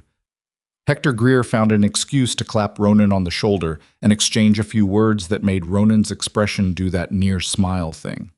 Mrs. Delaney came and spoke to Elowen briefly, warmly, without performing it. Finch nodded from across the room with the same precise acknowledgement. Elowen stood in the middle of all of it, still holding Ronan's hand, which was unusual for her. She was not generally a person who displayed things publicly, who held on visibly. But she held on, and the room continued around them, and Tessa appeared at her side within 5 minutes and stood there with her shoulder pressed against Elowen's arm in the way she'd started doing in the kitchen, that quiet claiming of proximity. Later, much later, when the gathering was over and they were on the road back to Hawthorne Ranch in the cold spring evening, Tessa was asleep against Cale's side in the back of the wagon. The hands were quiet, with the pleasant tiredness of an event well attended. Ronan was driving. Elowen sat beside him on the bench. "You didn't have to do that publicly," she said. "I need you to know I know that." "I know you know that," he said. "You chose to do it publicly." "Yes." "Why?" He was quiet for a moment. The horses moved steadily on the road. The spring dark was settling around them, and ahead the lights of the ranch were visible as small warm points in the distance. "Because they talked about you publicly," he said. "For 9 months. Everything they said where people could hear it. I thought—" He stopped, started again. It seemed like the true things should be said in the same place the untrue things were said, so that afterward, when people remembered, they'd remember both. She looked at the lights of the ranch ahead. "That's a good reason," she said. "I thought so." She felt him look at her sideways in the particular way he'd developed for checking on her when he wasn't going to ask directly how she was doing. "You're thinking about something," he said. "I'm thinking about the kitchen garden," she said. "I want to expand it by a third in the south corner. I've been planning it since February." He made a sound that was not quite a laugh, but was in the vicinity. "You've been planning the kitchen garden since February." "Someone had to," she said. "Elowen." "Ronan, I'm going to have an opinion about the kitchen garden." "I know," she said. "You'll be wrong, but I'll listen to your opinion." He did laugh then. A real one, quiet and surprised, the kind that came out before he'd decided to let it. It lasted about 3 seconds, and then he pulled it back, but she'd heard it, and she filed it in the same place she filed the near smiles and the margin notes and the specific way he stood in doorways. The ranch came closer. The lights grew distinct and warm. In the back of the wagon, Tessa slept on with the absolute confidence of someone who had concluded that everything was going to be all right and saw no reason to remain conscious for the rest of the journey. Elowen sat on the bench beside the man she'd just agreed to marry and watched Hawthorne Ranch come toward them through the spring dark, and she thought, this is the beginning of something. She also thought, the south corner of the garden gets better light than he realizes. She'd measured it in October. She had documentation. The argument, when it happened, would be a good one. She was already looking forward to it. They were married in May, when the ground had finally softened enough that the ranch yard didn't look like it was still apologizing for winter. It was not an elaborate wedding. Elowen had been clear about this from the beginning, and Ronan had agreed with the particular relief of a man who'd been worried she might want something he didn't know how to provide. They used the justice of the peace in Iron Hollow, a quiet, efficient man named Aldred, who had married people in this territory for 20 years and understood that the ceremony was the least important part of what he was witnessing. Cale stood up for Ronan. Tessa stood up for Elowen, which had been Tessa's idea, delivered at breakfast one morning with the directness she'd inherited from no one in particular and the confidence she'd apparently been building all winter. I want to stand up for you, she'd said to Elowen. If that's allowed. It's allowed, Elowen had said. Good, Tessa said, and went back to her bread. The hands came, all of them, in their best clothes, which varied considerably in quality but were universally clean and pressed in the way that working men pressed things, imperfectly, but with genuine effort. Burl Jessup had combed his hair, which Elowen suspected had not happened since the previous spring gathering and possibly longer. Dix and Corbett had acquired matching string ties from somewhere that they wore with an earnestness that was so uncharacteristic it made Cale visibly suppress something when he saw them. Hector Greer came. Mrs. Delaney came with her husband. Finch came alone, stood at the back, left immediately afterward without making anything of his presence, which was exactly what she would have expected from him. Beatrice Voss did not come. Elowen had not expected her to and had not wanted her to, and felt, when she confirmed the absence, something that was not triumph and not relief, but a simpler thing, the quiet of a door finally closing that had been open and drafty for too long. What she remembered most about the ceremony itself was not what Aldred said, which was brief and correct, and not the moment Ronan put the ring on her finger, which was a plain gold band he'd apparently spent 3 days riding to Cheyenne to obtain and said nothing about until he produced it. What she remembered was Tessa's hand in hers during the whole thing, small and warm and holding on with the grip of someone who understood that this was a moment worth holding on to. After, Elowen made the wedding meal herself. This had been a point of mild dispute. Ronan had suggested that maybe someone else should cook, that maybe this was the one occasion where she should be the guest rather than the person running the kitchen, and she had looked at him with the expression she reserved for arguments she was going to win quickly. The kitchen is mine, she said. It's where I'm most myself. I'm not going to be a guest in my own place on my own wedding day. He had accepted this. He'd learned to recognize the arguments that were actually settled before they started. The meal was good. It was not fancy in the way that wedding meals were sometimes fancy. No architectural presentations, no imported ingredients she'd never used before and couldn't guarantee. It was the best version of what she was best at. The beef stew that had won the cooking competition, bred in 3 varieties because she'd had time, a dried apple cake that was her own improved version of the recipe she'd reconstructed for Burl's memory of his mother, 2 kinds of preserved summer fruit she'd been holding back from the winter stores for exactly this occasion. Burl ate 2 pieces of the apple cake without commenting on it, which was his version of a toast. Dix gave an actual toast, which was brief and slightly incoherent, and ended with him saying that he personally had been wrong about her from the beginning, and he thought everyone should know that, which made Corbett stare at the ceiling and several of the other hands laugh. Cale said nothing at all during the toasts, but when Elowen went to the kitchen to check the stove, he followed her and stood in the doorway, her doorway, the one that had become his particular spot over the months, and said, "You did well here." She looked at him. "I don't mean the food," he said. "I know," she said. He went back to the table. She stood in the kitchen for a moment alone. The stove was fine. She'd known it was fine. She'd checked it 20 minutes ago.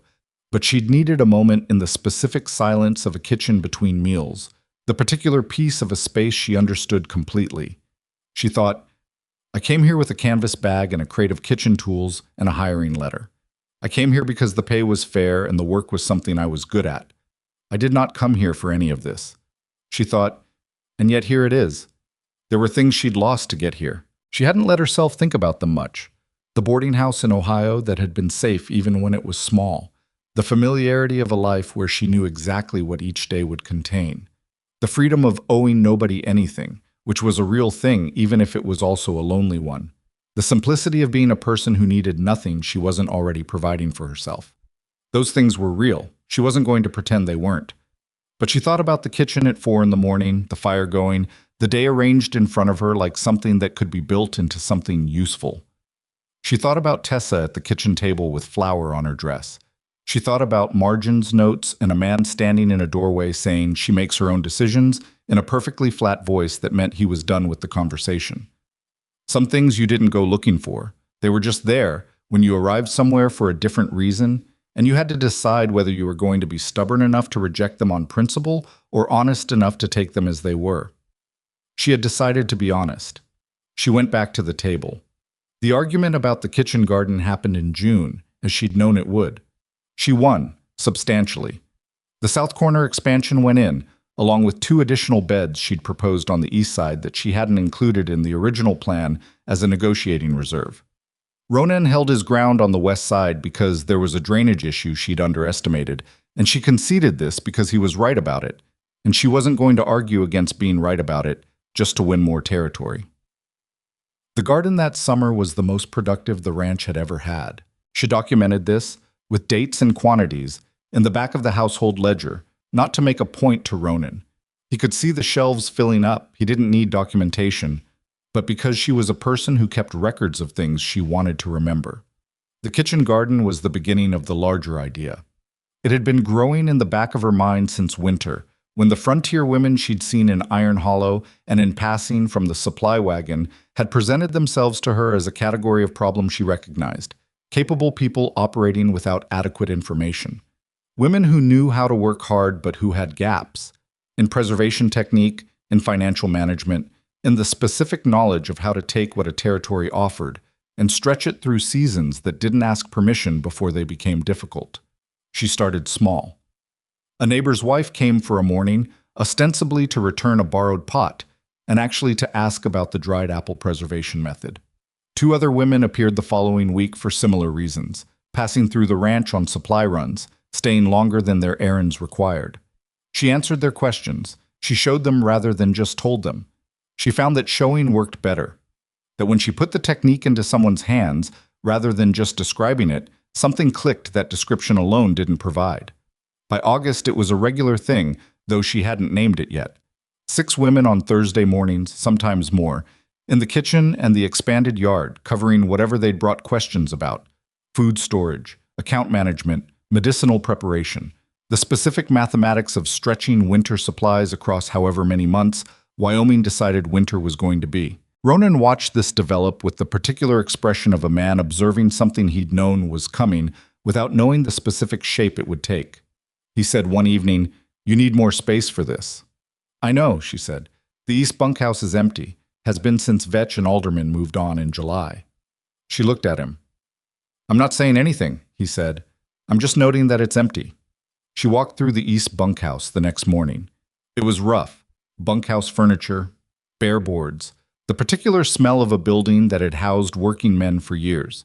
But it was solidly built, well-positioned relative to the kitchen, with a large south-facing window that would make it livable in the cold months. She cleaned it out in a week. Ronan didn't help with this. She didn't ask him to, and he understood that this part was hers. The hands helped, because by this point helping Elowen with things she'd decided to do had simply become part of how Hawthorne Ranch operated. Dix built shelving. Corbett fixed the window latch. Burl replaced 2 boards in the floor that had gone soft, doing it on a Saturday when he didn't need to, because Burl Jessup's expressions of feeling had always been structural rather than verbal. She put a long work table down the center. She arranged the shelving for supplies and reference materials. She found, through Hector Greer's network of contacts, 2 books on food preservation that she'd never had access to and added them to the shelf alongside the medical reference and an almanac of useful plants. She called it the Iron Hollow Frontier School because it was in Iron Hollow's territory, and it was about frontier survival, and it was, in the most basic sense, a school, a place where information moved from someone who had it to people who needed it. The name was Tessa's idea. Of course it was. The response from the surrounding community was not immediate. It built the way things built in that territory. Slowly, through word of mouth, through the particular credibility that came from results. A woman who'd learned preservation technique that summer had more food in her cellar that winter. She told someone. That someone came. They told someone else. By the following spring, women were coming from ranches 30 miles distant. Not every week, the distances didn't allow for that, but for day-long sessions that combined multiple topics, with Elowen moving between them, and increasingly, with Tessa assisting in the ways a 10-year-old could assist when she'd been absorbing information in that kitchen for over a year. Tessa was, it turned out, a natural teacher. This should not have surprised Elowen. The girl had been watching her teach for a year and had absorbed not just the content but the method. But the naturalness of it was still something to observe. She had her father's economy with words and her own particular directness. and she explained things to the younger children who sometimes came with their mothers with a patience that Elowen suspected Tessa found easier than patience with adults. The ranch finances stabilized in the second year and turned genuinely healthy in the third. This was not a single moment or a single decision. It was the accumulated result of 3 years of careful management, the supply contract renegotiations, the kitchen garden's expanded output, a small but consistent reduction in operational waste that Elowen had been engineering since the first month, and Ronan's decisions about the cattle operation that were increasingly informed by having someone to think through the numbers with at the kitchen table after supper. She was not running his ranch. She was clear about this in her own mind, even when the line blurred from the outside. He made the cattle decisions, and the land decisions, and the hiring decisions. She managed the household and the finances and the school. They argued regularly about where the boundaries were, which was healthy in the way that arguments between equals were healthy. Not to wound, but to establish, to keep the partnership from drifting into something less honest. He was wrong sometimes. She was wrong sometimes. The time she was wrong, she said so, which was harder than it sounded and easier than it once had been. In the third year, Beatrice Voss appeared at the ranch gate. Elowen was in the East Bunkhouse, the school, working with a group of 4 women on winter account management when Tessa came to the door and said, with the face of someone delivering unexpected information, "Mrs. Voss is here." The 4 women went quiet. Elowen set down what she was holding. She thought about it for a moment, what Beatrice might want, what the appropriate response was, what she actually felt about the woman standing at her gate who had filed a welfare complaint against her family and spread stories about her reputation and treated her public presence in Iron Hollow as a personal affront for most of a year. What she felt was complicated, not warm, not exactly cold either. The way you felt about old weather, acknowledging what it had been without being in it anymore. "Excuse me," she said to the group. "I'll be a few minutes." She walked out to the gate. Beatrice Voss looked different from how she'd looked in September of the previous year. Not older exactly. She wasn't old, but different in the way that people who'd been carrying something heavy for too long looked different when they'd finally set it down. The careful precision of her presentation was the same. The certainty underneath it was not. She had a young woman with her, maybe 19, 20, dressed in clothes that said she'd come from somewhere with more amenities than Iron Hollow. Not rich, but Eastern, urban. She looked overwhelmed in the specific way of people who'd recently arrived in territory that operated by rules they didn't know yet.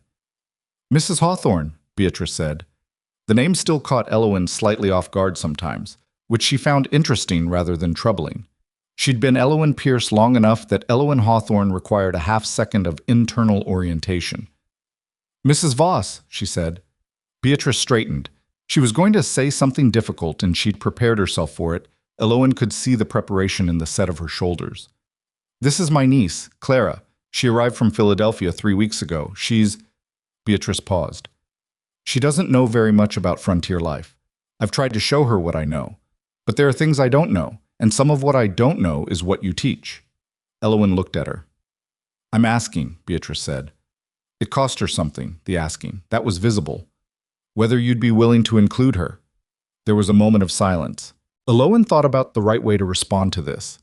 There was a version of this moment where she made Beatrice say more, where she asked for an accounting, a full acknowledgement of what had been done, a public reckoning that would balance the scales. She'd be entitled to that. Anyone watching would agree she'd be entitled to that. But she thought about what it had actually cost her, the months of gossip and the welfare complaint, and the particular exhaustion of proving herself in a space that had decided against her before she'd unpacked her bag.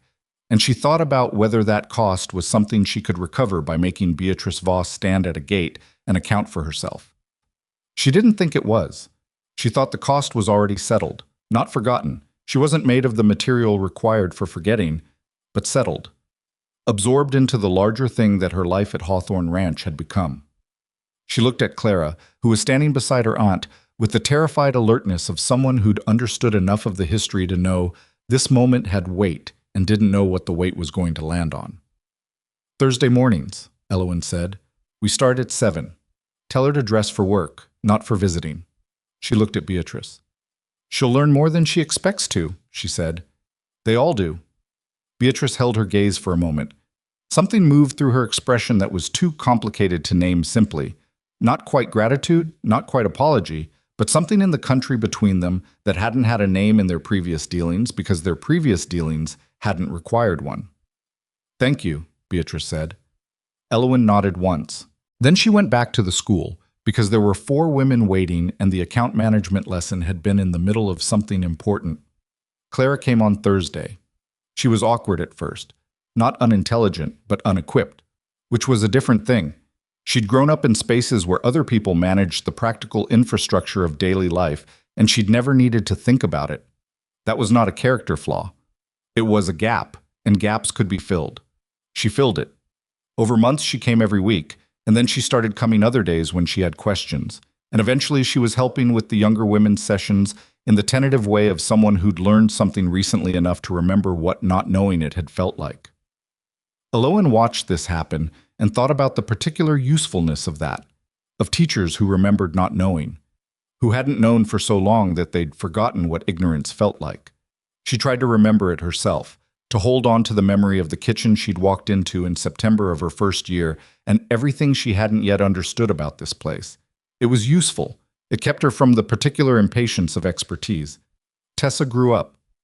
This was the thing Elowen hadn't fully prepared for.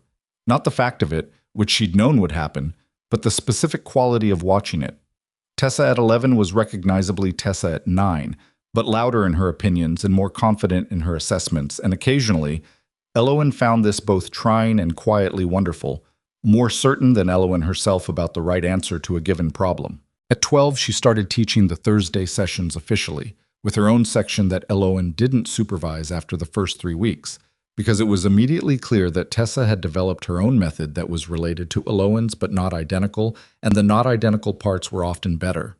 Ronan watched his daughter teach a room full of women twice her age and said nothing for a long time. Then he said to Elowen quietly, "She gets that from you." "She gets it from herself," Elowen said. "I just gave her somewhere to point it."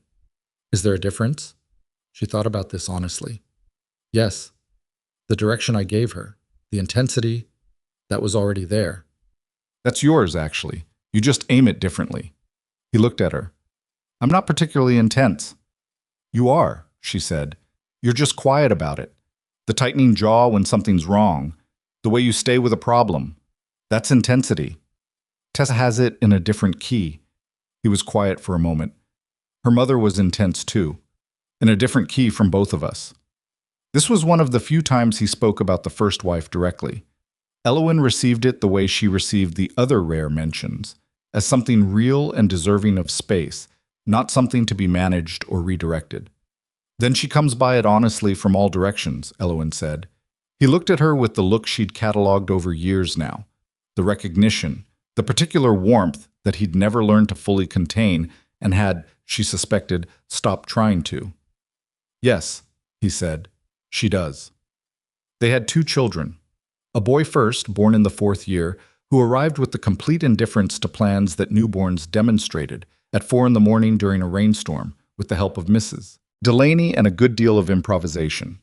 He was a round, loud, opinionated person from approximately his first hour. They named him James. Tessa, who had been awake for all of it, sat in the kitchen after and looked at her new brother with the expression of someone updating their understanding of the world.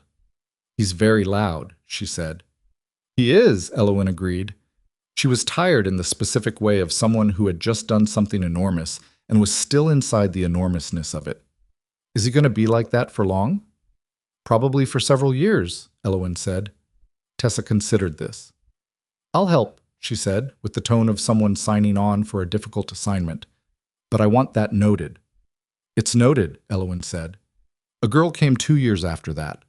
They named her for the month she was born in, May, because Elowen was practical about names the way she was practical about most things. And May was when the kitchen garden came back and the frost finally left, and things that had been waiting all winter were finally able to be what they were meant to be. May Hawthorne. It suited her. The ranch grew. Not dramatically, not in the way of the cattle empires that would eventually make some men very rich and change the territory in ways that wouldn't be entirely good, but steadily, the way things grew when they were managed by people who were paying attention. 2 additional hands joined permanently. The herd expanded into the south pasture that had been underused since before Elowen arrived. The kitchen garden outgrew even her expanded plan and had to be renegotiated, which she did not let Ronan forget had been her position from the beginning. He conceded the kitchen garden argument completely and without complaint in year 5, which was, she felt, the appropriate timeline for a man to come around on a question he'd been wrong about from the start. The school outlasted all her original expectations for it. It had started as Thursday mornings in a converted bunkhouse, and it became something she didn't have a complete word for. A center, a resource, a place in the territory that people knew existed and came to when they needed what it offered. Women came for practical instruction. Some stayed and became instructors themselves. Tessa ran her own section from the time she was 14 and ran all of it with her mother in an unofficial partnership from the time she was 17, when Elowen's second pregnancy had made the full teaching load impractical and Tessa had simply expanded to fill the space without being asked. The part Elowen hadn't expected, the part that continued to catch her, years later, in quiet moments, was what the women did with what they learned. She'd expected them to apply it to their households, which they did. She hadn't expected them to pass it forward in the particular way that people passed forward things that had changed the shape of their lives. A woman who'd learned account management taught her daughter. A woman who'd learned preservation technique taught the women at the next ranch, and then those women taught others. She couldn't track it. She'd stopped trying to track it and started simply accepting that some things moved through a community in ways you could set in motion but couldn't follow all the way to where they ended up. This was what she thought about. On a warm evening in late summer, 6 years after she'd arrived in Iron Hollow, sitting on the porch with the sound of the ranch moving around her. Ronan somewhere in the barn, James doing something in the yard that involved a length of rope and no apparent adult supervision, May asleep already, Tessa's voice carrying from the school bunkhouse where a late session was finishing up. She thought about the woman who had stepped off a supply wagon with a canvas bag and a crate of kitchen tools and a hiring letter, and what that woman had and hadn't known about where she was going. She had known she was a good cook. She'd known she was capable of hard work. She'd known she was going somewhere that would judge her before it knew her and would be wrong about what it found. She hadn't known about Tessa's first real laugh in a kitchen full of flour. She hadn't known about margin notes and doorways, and a man who stood in the trading post with a flat voice defending a woman's right to make her own choices. She hadn't known about the kettle and blizzards and what it meant to have people who would go into serious weather to find you because someone had told them exactly where to look. She hadn't known that a town could be wrong about you for a year and right about you afterward, and that both could be true and neither canceled the other. She thought, the thing about worth is that it doesn't require an audience to exist. It just exists. The question is whether you're willing to keep showing up to demonstrate it, day after day, in the cold and the wind in the rooms where people have already decided what you are. Whether you're willing to do the work even when no one is watching yet, even when the recognition is months away, even when the woman at the gate is still deciding whether you deserve to enter. She had been willing. That was the whole of it, and it was also enough. There was a celebration at the ranch that evening. Nothing formal, no planned occasion. It was the natural result of the summer being mostly good and the harvest coming in close to what they'd hoped for, and Dick's announcing over supper that he'd asked a woman in town to marry him and she'd said yes, which had generated a response from the table that had started with Corbett slapping the table and escalated from there. Elowen stood in the kitchen doorway, her doorway, the one she'd occupied 10,000 mornings, that she'd cooked through and worried through and thought through and occasionally cried in when no one was watching, and watched the yard. Ronan came and stood beside her. They did that now, stood beside each other without requiring a reason for it, which was the particular grace of people who had been in a place together long enough that presence didn't need justification. Dick's, she said. He mentioned it was coming, Ronan said, 3 weeks ago. You didn't tell me. He asked me not to. And you kept a secret. For 3 weeks. It was considerable effort. She looked at him sideways. He was looking at the yard, at the hands, at Tessa laughing with Dix's intended, who had apparently arrived for the occasion, at James, who had acquired a companion for the rope project and appeared to be attempting something inadvisable near the fence. He's going to fall, she said. Yes, Ronan said. But he'll get up. That's not, he'll get up, Ronan said. He always does. She looked at their son with the particular mixture of love and exasperation that had become the primary texture of her feeling toward him, and she thought, yes, he does. Burl told me something last week, Ronan said, still watching the yard. He said he still thinks about the apple dish sometimes. That you got the texture right. She remembered Burl setting his bowl on the kitchen counter after supper 3 years ago, still not looking at her. That was it, he'd said. He didn't look at her when he said it. He never told me that directly, she said. He told me, Ronan said, some things he can only say sideways. She thought about this, about Burl Jessup, who had been the last to come around and the most deliberate about it, and who had replaced 2 boards in the school floor on a Saturday because he was a man who expressed himself structurally. That's all right, she said. Sideways still counts. James fell off the fence.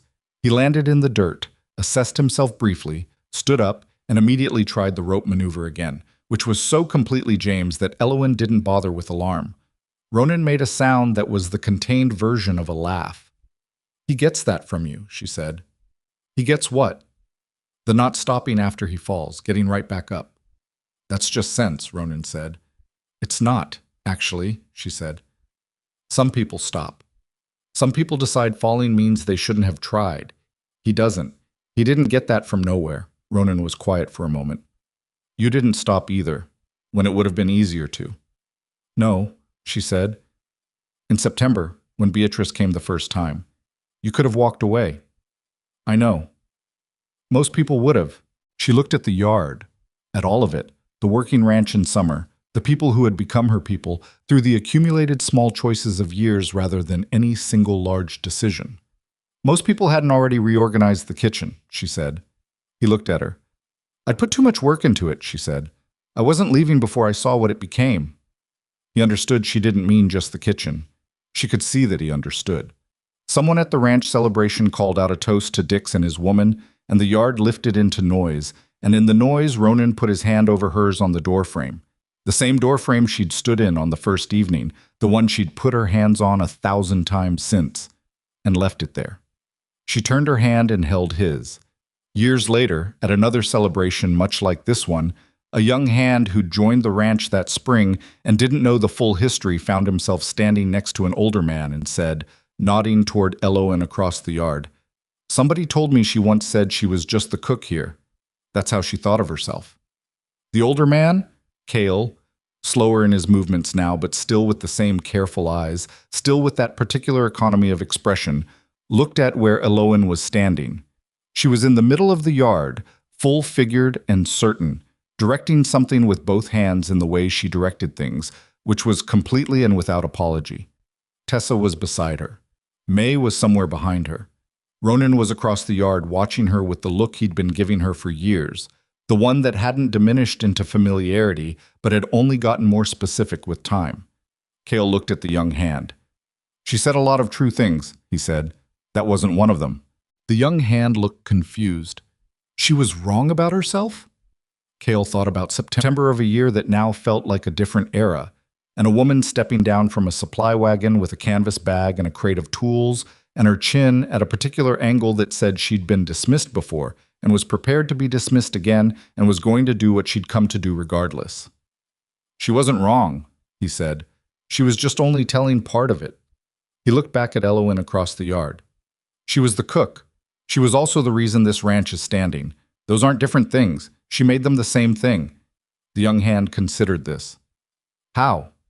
Cale watched Elowen turn and say something to Tessa, and watched Tessa respond, and watched the exchange between them that had the particular shorthand of people who'd been thinking alongside each other long enough that they didn't always need complete sentences.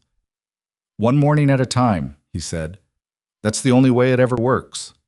He picked up his coffee and walked back toward the barn, and behind him the celebration continued, and somewhere in the middle of all of it, Elowen Pierce, Elowen Hawthorne, stood in the yard she'd arrived in as a stranger and looked out at what 7 years of mornings had made and found it good. Not perfect.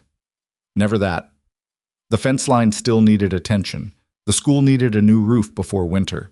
James was going to hurt himself with that rope eventually. Ronan's jaw still tightened at injustice, and she still argued about the kitchen garden, and there were nights when the weight of everything was heavier than she let anyone see. But good, real good. The kind that came from doing hard things in hard places with people you'd chosen and who had chosen you back. That was enough. That had always been enough. She just needed someone